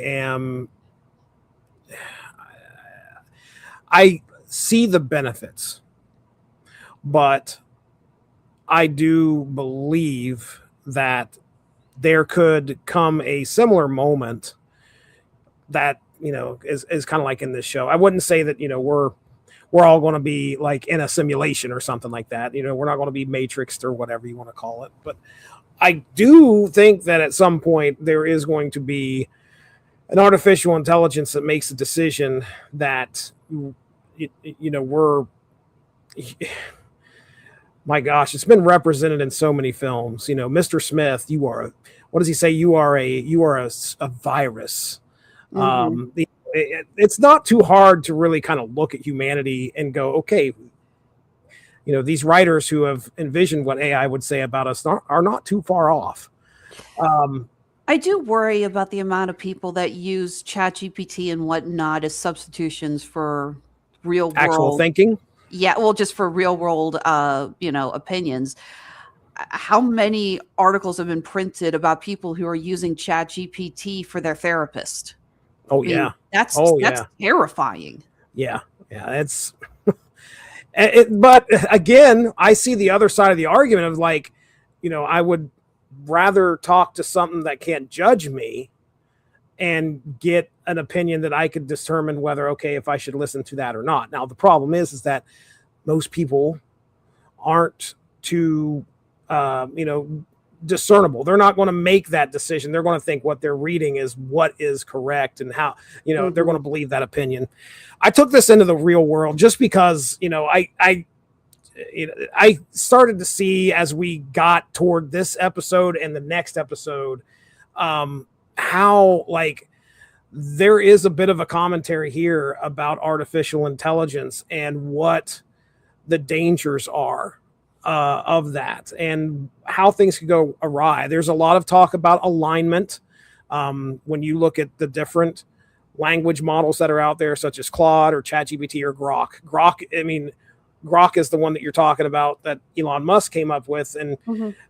when you talk about alignment, like, is it aligned toward just like blatantly using racist language, or is it an alignment that's like, okay, humans are my friends and I want to serve them? Well, if you don't get the right aligned AI that takes over or it becomes supremely powerful, then we could have ourselves a Cain.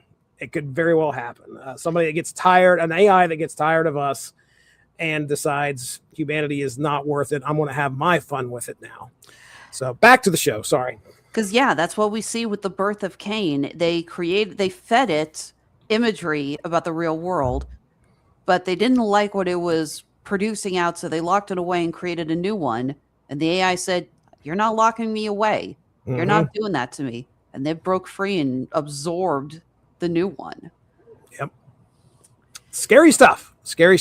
Really is. And then we have a big revelation at the end of this. I mean, as they are trying to fight against Kane, and I know I'm jumping to the end of this episode, but like, they're trying to end what Kane is. Kinger gets a great idea. If they can get a computer, which we have the callback to where Pomni is running through the exits. And that's where I saw the exit sign has an arrow that points to the right. Stop running through the door. Go to the right. The exit says that way. And she finally turns, and there sits the computer that she needs to grab. She takes it back to Kinger. Kinger starts working on things, and he finally is able to put basically delete Kane.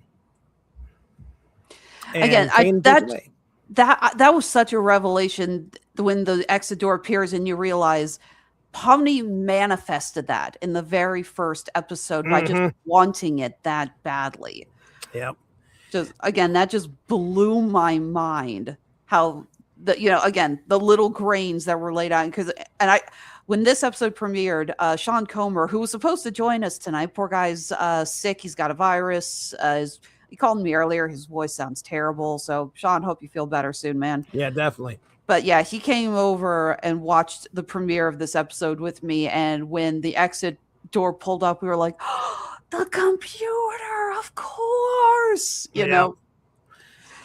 We also learn that our people, I think it's at the end of this episode, we learn that these people are not actually real. Yes and no. We see in the computer code the files for brain scans. Right. But it's not spelled out until the next episode. Right. So there were a lot of people who there were a lot of people online who were freeze framing every second that you could see the code that Kinger was typing, and every file, every detail, trying to figure out if there were any clues whatsoever in those. Wow. Again, you gotta love the fandom and just how dedicated they are to that kind of stuff. But Crazy. the scene of them again, they have to distract Kane so Kinger can get access to the code. And when it looks like they're about to fail, Pomni just decides to go for broke and starts insulting Kane. She starts antagonizing the AI. Don't do that. No kidding. Be nice to our robot overlords, okay? Say please and thank you to your language model. Oh, no, I actually thank Siri whenever I ask her a question. There you go. And I've had people stare at me. I'm like, what? I'm trying to avert the robot apocalypse. It's perfect. And the nightmare sequence that he throws these characters into, oh my God, the shot of Gummy Goo with the rabid teeth. Oh yes. That freaked me. I was like, oh God. Jack's getting his skin pulled off. Yeah. Oh my God, that was nightmare inducing. And I mean, also it's it also is a great metaphor for kind of what like they peel his skin off, and as they are peeling it off, they're kind of like laying bare what's underneath, and all these wraiths, I don't know what they are, these big black blobs are just sitting there, and they see it and they start laughing at him. And again, it's just another thing that kind of shows you how these people are broken and how they feel about themselves. It's their worst nightmare. I mean, Jax is worried about people actually seeing what's inside of him and not accepting it. You have no idea how layered that is, because Gooseworks came out on Twitter and admitted that Jax is closeted trans. Oh, really? Mm-hmm. Very interesting. Very interesting. Well, I mean, I'm glad that they have that out there, to be honest, because I mean, that is another thing that, somebody watching this show could, I don't know, they could grab onto something that they can see and say, okay, that person represents me. That's how I feel inside. And that's a great thing. I mean, that's a great thing. But yeah, you've got Pomni being ripped apart by the gummy gators. You have Ragatha being tortured by her mother. You have Gangle getting hit by the truck. You have Zubul being buried alive by her own body parts. Yeah. The thing that I found interesting about Jax, again, not only just the skin being pulled off, which still freaked the hell out of me, but that the shapes start to take form and you realize it's Ribbit, Kaufmo and Pomni. It's Really? their silhouettes. Oh, okay. All And right. it just hits you that he really does love Pomni and considers her a friend on level with others, despite him pushing her away like he did. Wow. Did not catch that. But of course, it's all for naught because as Kane starts trying to screw with Kinger while he's entering the code, Kinger's finger accidentally hits delete. And we have to watch the circus literally fall apart and Kane disappears.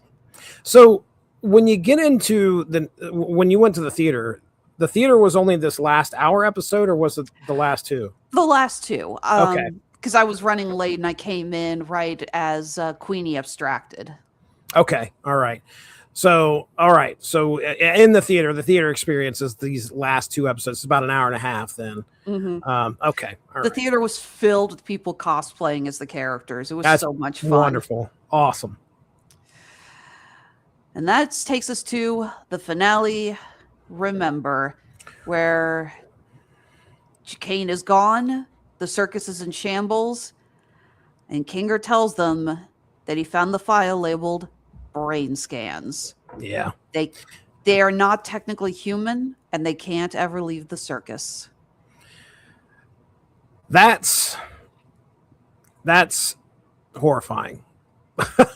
I mean, this is something that I don't think we're too far off from, to be honest. I honestly think within a few years, there's going to be weird stories about people who, or, somebody who programmed an AI to just kind of like what you were talking about, go out, scan something specifically on a person, listen to every YouTube video that I put out there, and then scan my brain and put a digital representation of myself into some machine. There is, of course, I want to try to remember what the name of the episode is, and I can't remember it. I think it's Winter Wonderland, but don't quote me on it. It's a Black Mirror episode. It was a special that starred John Hamm. Mm-hmm. And the whole point of the episode is he's an investigator of some sort. And the way that they would investigate people is they would take a scan of their brain, put a representation of it, put it inside this little egg. It looked like a little egg, but the brain scan inside of it thought it was this huge world. And they would basically, in order to extract the information from the person, they would make the person have to go through hundreds of years sitting there by themselves with their own thoughts. And that is a horrifying concept. So now you take that and you put that with the Digital Circus here, and you've got these people, which they were having a good time sometimes. I mean, they were going to the beach. They were, they were at least keeping, as Kane said, keeping their minds busy. Now Kane's gone. So now all they have to do is they have to keep themselves busy and also try to learn, what they're going to do with this world that is, I wouldn't call it falling apart, but it definitely doesn't, it's all black and white. It doesn't look as lively as it did. So that's where this group of friends start to kind of come together, but it's shortly after that we learn about what happened with Jax, because Jax did not come back into the friend group. And, at one point it looked like, actually, we get a large section of this that is devoted to his backstory and what happened. So I jumped in front of you here. Go ahead. No, it's okay. Yeah, they start trying to rebuild the circus. Kinger shows them how to manifest these shapes so they can kind of plug up the holes into the void that have developed. And then we get kind of a jump because next thing you know, we have Pomni, Zubul, and Raktha looking down at an abstracted Jax. Yeah, I think there's a moment where Jax is... you see everybody coming together and kind of learning from Kinger to, just keep themselves busy and maybe plug holes, and it essentially gives them a purpose, right? Like, they obviously just realize they're going to be stuck here forever. They're not real, if you want to put that in quotes. But they still are, coming together and working together as a team. Well, Jax is definitely kind of, he's not feeling it. We'll just put it that way. And yeah, then the jump forward. And I when that happened, I told my son, you've got to be kidding me. I couldn't believe that he got to that point to where, I mean, essentially he probably knew what was going to happen. Because he started going through those changes before, and he didn't make. That's what makes it so tragic, is that he didn't make an effort to kind of stop it from happening. And yeah, we see him. He's running around, and I just remember telling my son, I'm like, "That's freaking Jax. I know it." And sure enough, Jax is abstracted, and that's sad. It was really sad. Definitely. The characters are at a loss. They don't know what to do. They can't access the cellar to put him there. And Pomni decides to just, she doesn't know if this is going to work, but she's going to give it a try. She lures him into a hallway, shoots out all the lights. So yeah, when you see her with the gun, you're like, oh, geez. Is she going to literally put him out of his misery? Put him out of his misery. No, that's not what happens. Thank goodness. And she takes a huge dive into his subconscious, his psyche. Just, I don't know what you want to call it. We see versions of Jax of how he would react to other characters abstracting, and we finally get his backstory. We see from his point of view when he first arrived in the circus and he befriended Ribbit and Kathmo, and he tells his story about what happened with him and his family. And even not knowing what we know now about Jax being closeted trans, the idea of him trying to connect with his mother and her not taking him seriously, but then at the end he's like, and then she just reached down and hugged me, and he doesn't know how to take it. He doesn't know what to do about it, and he pushes her away, and she doesn't get back up, and he doesn't know if he killed her or not. And he just runs away. And he was homeless before he ended up in the circus. Right. But then he shames himself for what he thinks was oversharing. And he decides he's going to block everything out. And he's like, I'm not going to talk to Ribbit anymore because I've told her too much. And that is the beginning of his downfall. But it's also the beginning of the end for Ribbit, who he was her best friend. And she feels despondent that he has just said, you know what, no, I don't want anything to do with you anymore. She doesn't know how to handle it. And again, this is all from Jax's point of view, but we have so many scenes where he walks up to her door and he starts to knock on it, but he doesn't. And you think, if he had just knocked on it once, maybe he could have, she would have been saved. But she ends up abstracting. And he is so afraid of getting close to anyone based on that overshare, that shame that he forced upon himself, that he just decides he's not going to make friends anymore. And he pushes away Kathmo. He threatens Ragatha. He constantly insults Gangle. The minute she gets into the circus, he insults her. It's like, hey, why don't we call her Gangle? That name sounds as stupid as she looks. Right. He's doing everything he can to keep somebody at arm's length. And he doesn't want to be nice, because if he's nice, then he's going to end up making a friend. And he's lost two of them. He thinks he's lost his mom.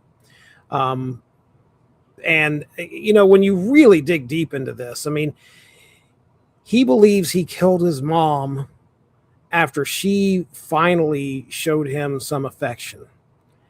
And he ran away and doesn't know if she lived or died. So when that sits with you and you start to think about like what, you did that out of an act of kindness, you probably start to blame yourself pretty heavily.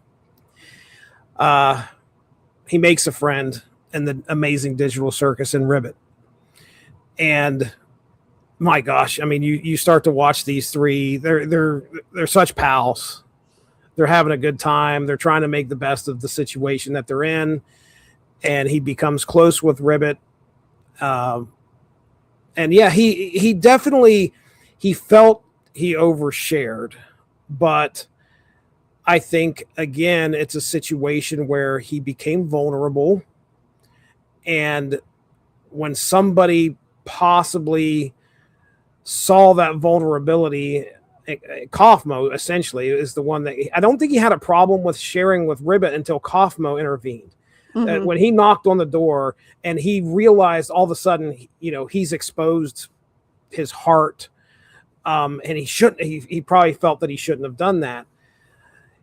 They have a falling out. I mean, it's not like an argument and then that's the end of it. You watch these two kind of fall apart, and Ribbit just continually extend her hand and say, please, let's talk about this. Let's move past this. Let's take some steps and grow together here. And he just continually shuts her down to the point where he realizes the only way to get her to stop coming over there is he has to start being mean. He has to start, he puts on this disguise of being angry and upset and insulting, so that, and if that one moment where she's coming to walk towards him and he's sitting with Ragatha and he immediately starts a conversation up with Ragatha so that Ribbit will walk away, and she does. And then she dies. She abstracts. And it's not like Jax does not know what he just did. And you talked about if he would have just knocked on the door. He knows this.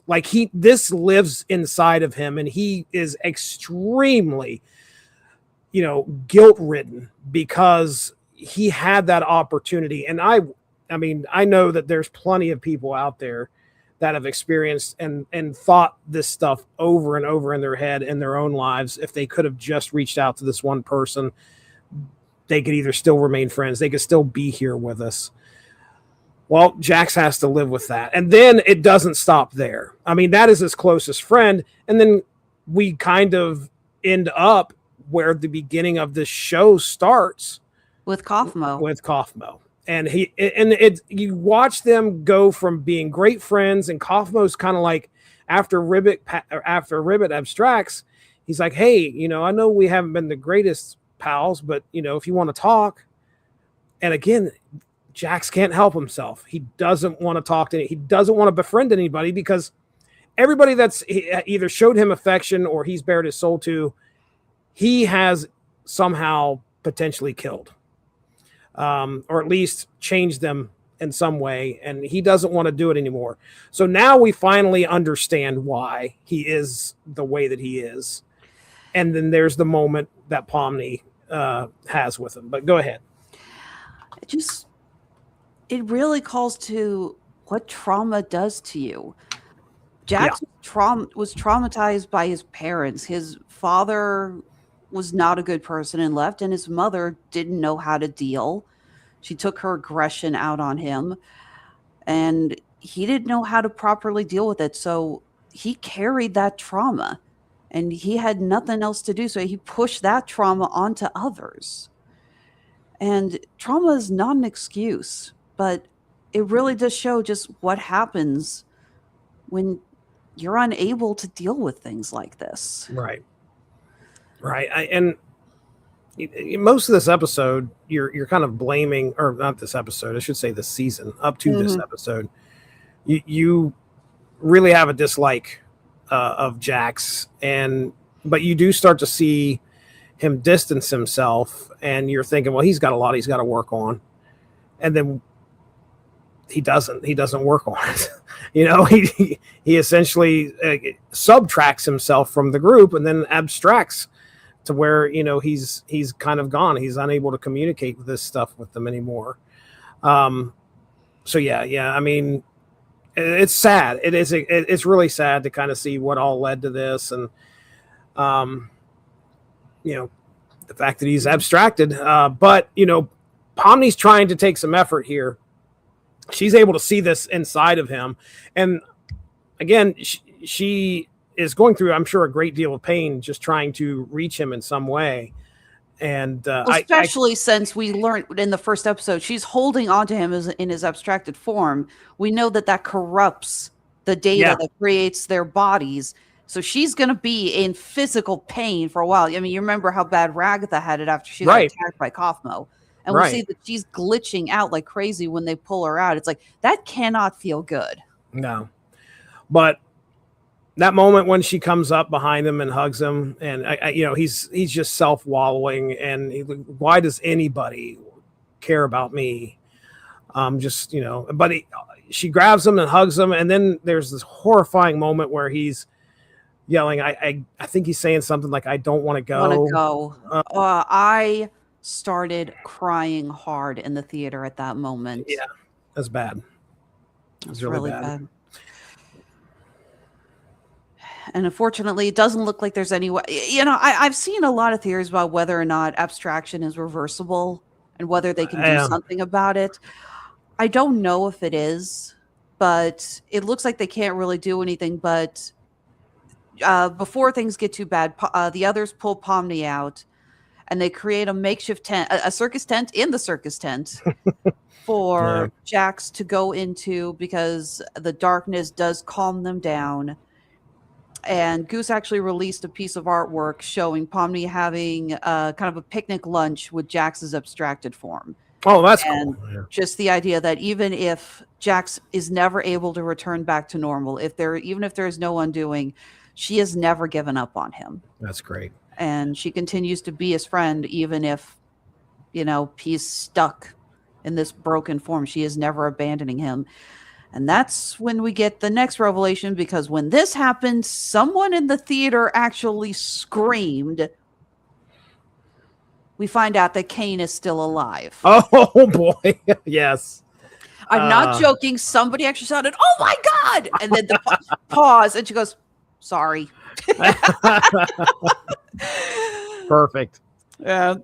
No judgment, but yeah, it turns out that Kane was not really deleted. He was taken to the void, where he has done quite a bit of self-reflection. Yes, which is good.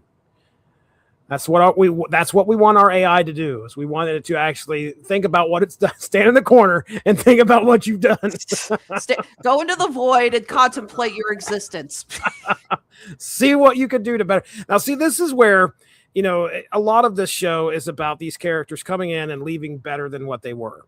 And the good thing we can say is, well, it's pretty tense for a little bit. You're watching Kane work his way back in to the circus, and it's all, he's overcoming every obstacle that he can. He's setting up these blocks. He's walking. He hits a wall or something like that. He penetrates through the wall. So we're all hoping he doesn't get there, because we don't want Kane to come back. But then before he reaches the door in order to come in, he starts to have a conversation with himself. We have, I guess, evil Kane and good Kane. I don't know what you'd call it here, but good Kane realizes that the evil part of himself doesn't need to be there. That, this didn't work. And he pulls out what is I guess the evil part, and just sends it off into the void. I never really thought of the evil part. I thought that was the second AI that he had originally absorbed. Okay. Yeah. Well, see, so you're probably right on that. I thought it was just like the evil part of whatever, but that's one thing that this episode does that's really strange. I say strange, but it's a visual way of kind of telling the story, where you have the red dot and all these other things like coming around. And then, there's a moment where two of them absorb together, which is probably what you're talking about. Okay. So then either way, the bad part of Kane goes away, right? Can we, we at least say that, at least right? Go with that. I love, again, very visually striking representation of showing how Kane fights to get back to the circus, to essentially break the firewall so he can access the records. And we see more, and he learns about all of the people who did their brain scans. He's able to access the internet and just start pulling up information on them. Yeah. And this is a great moment in this show. Yeah, he goes back to the circus. He fixes Pomni, Ragatha, and Zubal's parts that were all glitching from working with Jax. Very, very humble. Very like, hey, look, guys, how about you guys work with me here? How about I let you guys control the place? Yeah. So, he's very, he understands now that, and this is again, kind of what I was alluding to earlier. AI is a thing that we're going to have to deal with. And I think at some point, the only reasonable solution is for artificial intelligence and humanity to work together. AI is not Cain right now. AI can be Cain at some point, but I mean, AI is not Cain right now. That's what I think I took from this, is that the artificial intelligence actually finally came to the realization, like, you can't just toy with humans. You can't just wipe them out. The best thing to go forward with is, and this is true in any situation, work together in order to make a better world. So, I love that message, I guess, if I could say anything. Absolutely. I love the slideshow that he shows them of all the information he's gathered on their real life counterparts. Yeah. Like, this is great. Yeah. It's like, guys, you can't leave the circus, but I want you to know that it's like the lives that you remember are doing well. They've moved forward. They're getting better. They're growing. And that bit where he talks to Pomni and he calls her by what her original name, Abigail. And she says, Abigail's out there living her life, but in here, I'm just Pomni. And she's at peace with it. She's accepting it. Yeah. And we learn about Jax at the end of that too, which is great. I don't know if you have a rundown on each character there, but I don't have all of their information. Actually, hang on a second. Do we? Okay. Pomni is Abigail Brooks. Ragatha is Susie J. Ackerman. Zubul is Riley Versailles, I think. Gangle is Zoe Raghaven. Jax is Leroy Mateo, and Kinger is Grant Best. Okay. And yeah, it shows that they're doing better. It's really a happy ending for everybody. I mean, Thank goodness. I was waiting for the downer. I was waiting for real life Jax to have encountered a problem and died or something like that, because he really did have a rough life, but he turned things around. So, there was hope there too. Yeah, got a job, paying rent. I love the idea that Zubul Riley got to open her own bar called the Triangle Bar, which is hilarious. And that apparently Jax in real life and his friends often hang out there. Yes, indeed. And Cain says, I'm going to keep the adventures open. You guys can do what you want. He starts interacting with them and having fun. I love the scene of them playing D&D. Oh, yes. And then they're playing softball and Cain runs into the wall at Looney Tunes style. That was great. I love that. And we do get to see down in the cellar. I don't know if it's a cellar. There's like almost like kind of like an aquarium or something where the abstractions. Yeah, they changed it so now they can kind of swim around. So, and you see Kinger sitting with what it's got to be Queenie who's watching swim. It's got to be his wife. And it is just such a tender moment. And we cut to the credits and we see more of their adventures. We see them having Christmas, forming a rock band, and just doing more adventures. And Cain's participating with them. And I don't think the series could have ended more perfectly. This is one season. It's a mini series. Gooseworks has said she's done. This was her story to tell, and she's done with it. I wondered if it was. I mean, it definitely felt like this is where it should end. I think if they were going to do a season 2, it'd be a situation where, this was good, and I think a season 2 would probably push the limits a little too much, like to where people might get a little tired of it. But you never know. There's the, gosh, can we unabstract these people? I don't like that. Me personally, I like the way that this ended. Things can be final, that can be final. There was an after credit scene. I don't know if you saw that or not. Yes, it's just a moment with the live action actors all gathering together at a bus stop. They don't know each other. They're not talking. They probably don't even realize what happened. They never explain where the brain scans came from. I've Right. heard a couple of theories.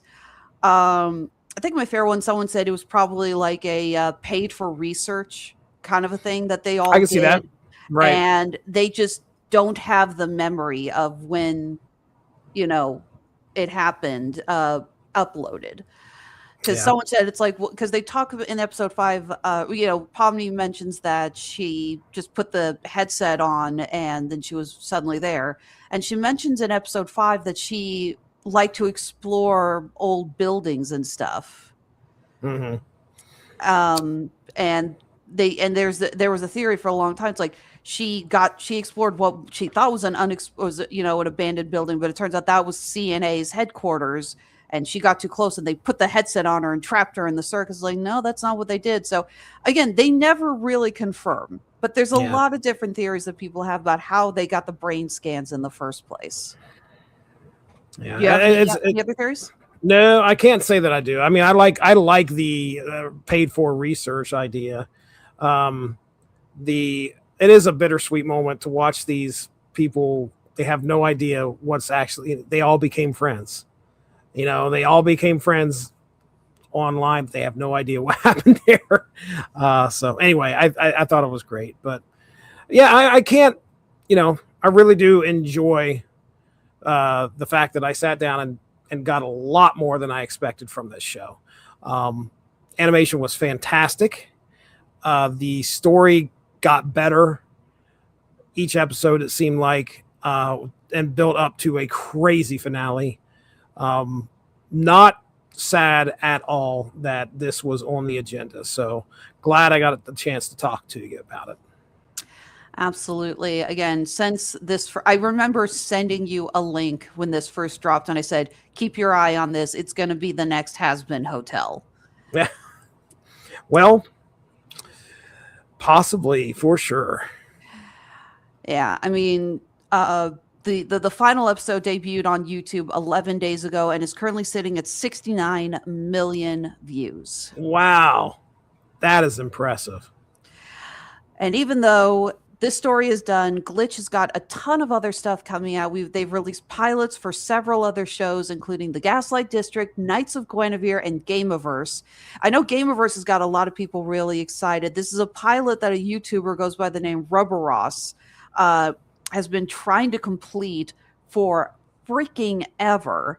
So the idea that he is pairing with Glitch Productions and they're going to produce this show is so awesome. This is something that a lot of people are really excited to see come to fruition. The Knights of Guinevere pilot is incredible. It's going to be Glitch's first 2D animated project, and it is being helmed by the people who created the Owl House for Disney. Oh, okay. I'm also excited because they've also announced recently that they are going to be pairing with Tracy Butler to helm a Lackadaisy series based on. Now, she had already done the pilot on her channel, and she's been trying to raise money. I have her graphic novels, and I love her stuff. Lackadaisy's fun. It's 1920s Prohibition, but they're all cats. Neat. So whatever comes out of Glitch next is obviously going to be awesome. We're so grateful that they gave us the amazing Digital Circus. This was just an amazing series that I don't think anyone saw coming and has totally taken everyone by storm. The popularity of this series just was amazing. Again, when I started seeing people dressing in the cosplays of this at conventions, it's like, holy crap, this is incredible. I saw people dressing up as Pomni and Jax and Zubul. When I went to the local Renaissance Festival, there was a guy dressed as Kinger, and I said, "Hey, Kinger," and he said, "Hey, you recognize me?" Reached in his pocket and gave me a cutout of a golden butterfly. He said he was giving those to anyone who knew who he was. Oh, that's awesome. That is awesome. That's really cool. So, guys, if you haven't seen The Amazing Digital Circus, all 9 episodes are available on YouTube and on Netflix. Go check it out. You will not be sorry. This is a brilliantly done animated miniseries. And while you got time, go check out the other pilots on Glitch. They also have a fully completed series called Murder Drones. If you've got time, go check that out too. They've got a shop with tons of merchandise. I highly recommend checking out. I've picked up a couple of things from their shop. They had abstracted socks, and I bought those for my best friend for Christmas. Oh, are they like black and covered with eyes and With stuff? eyes, yes. That's awesome. That's really cool. She loves that. A friend of mine bought me a Gummy Goose shirt. So, they got tons of awesome stuff. So go check it out. Awesome. Support Glitch. Support Glitch. These guys are we've talked about this before when we reviewed Hell of a Boss and Hazbin Hotel, just how amazing it is that we're seeing so much work being pushed towards indie animation, and Glitch is at the forefront of this. So I highly recommend supporting them, because they're going to continue to support independent artists like this, and we're going to see some amazing things come out from there. Very good. Very good. Anything to add? No, I hope that somebody listens and checks it out. I mean, there's a lot here. There's a lot of emotional beats that I'm sure we touched on and we didn't touch on. There's going to be something for you in this series, and you're going to laugh, and there's a possibility you're going to cry. So, definitely check it out. Yeah, fair warning, guys. You're probably going to cry in the final episode, because I did, and I cried hard. Yeah, it was rough. But yeah, if you have seen it, do yourself a favor. Show this to the people you love. Again, I have shown this to so many of my friends, saying, "Oh my God, you have got to check this out." And that's how I got Sean Comer into it. I got my best friend into it. Just you said you got your kids into this. Well, yeah, we had a comment earlier. It's like, it's so good to see adults talking about this. And look, we talk a lot I've talked a lot of animation with you. I don't consider this a kids show at all. It is funny that, when I first ran it past my 12-year-old, he was like, you're going to talk about that? And I think his immediate thought was like, it's a kids show or something like that. And when I first got into this, the first 2 or 3 episodes, I was like, okay, this is going to be goofy, fun time, dark, a little bit dark every once in a while, but no, there's a lot of, kind of mature discussion that can be held after watching one of these episodes. I mean, tonight we ended up discussing the influence of AI on the human psyche, and and the having to face trauma, and what happens when you don't face it. Right. Good discussion all around. Had a good time. Mm-hmm. I did too.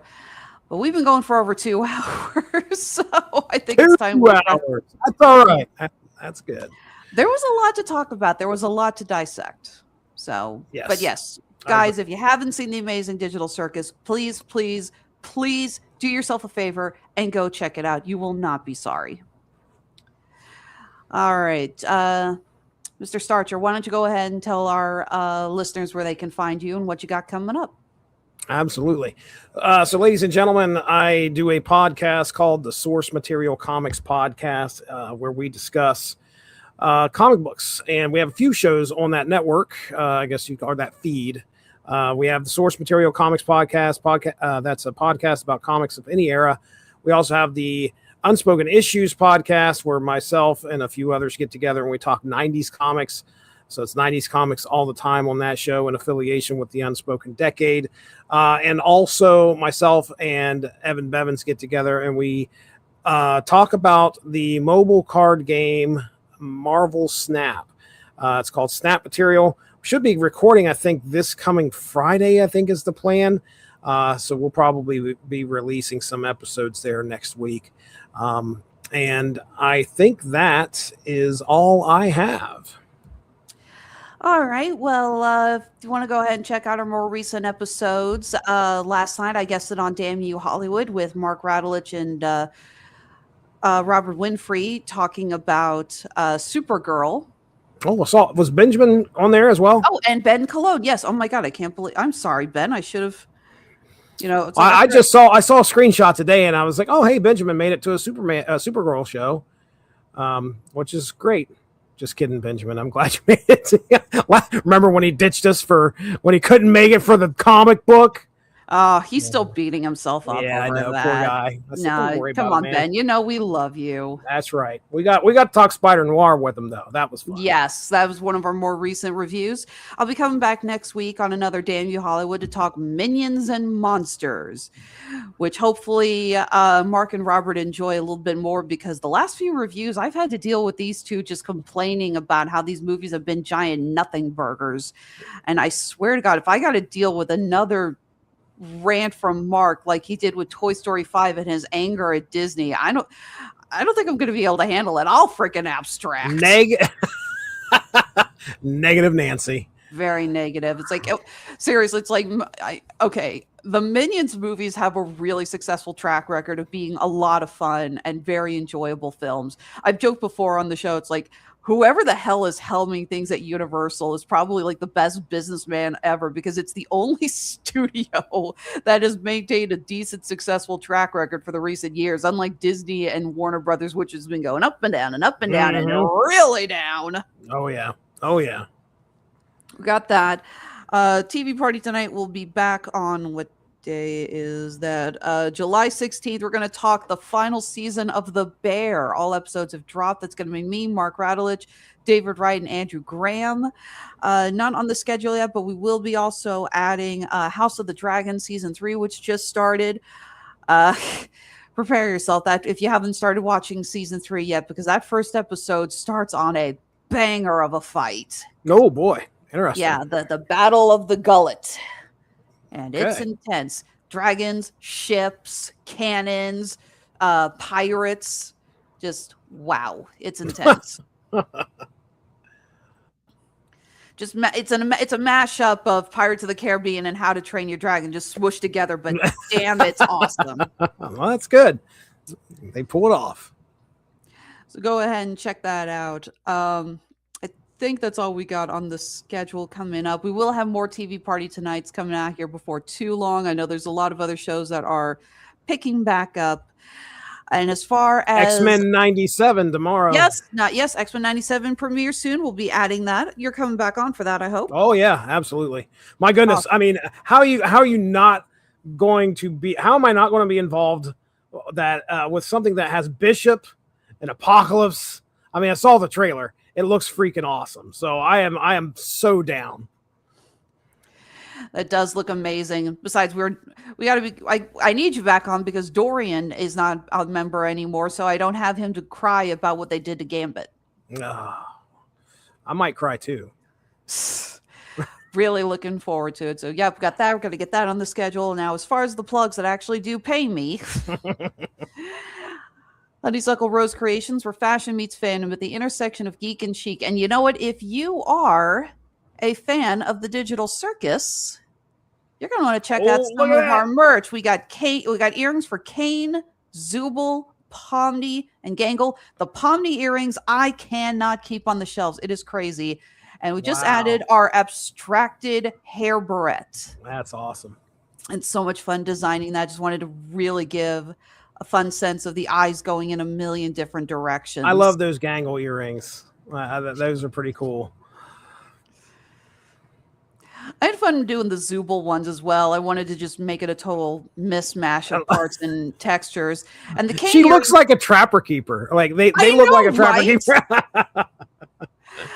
And fun thing with the Kane earrings, it's kind of hard to tell in this picture, but the eyes are a little off center. I moved the pupils up a little bit just to give it a very uneasy look. I like that. So, and of course, we got all of our stuff made from upcycled game pieces, Clue, dice, Scrabble tile, dominoes, Battleship, Monopoly, and the like. If you're looking for some fun, game, geeky jewelry, come check us out. In addition to our Etsy store, we're also on Handmade at Amazon. We're not going to be on the convention scene for a little bit, but we are going to be heading back in August. I'm going to be working Comic-Con, Nebraska Comic-Con in Omaha. Then we're going to work Casey Crypticon. That's a horror show. And then Colorado Springs Comic-Con. It's one of our favorite shows to go out to, especially because I just love Colorado Springs. I love going out there. It's so much fun. And as always, you can follow us on Facebook, Blue Sky, Instagram, and TikTok. That's Honeysuckle Rose Creations, the intersection of geek and chic. Hey, thank you so much for tuning in, everyone. For Mr. Jesse Starcher, I'm Alexis Hejna. Let me pull up the media assets before I get there because I actually need to click the button before I say, remember, we're all in this together.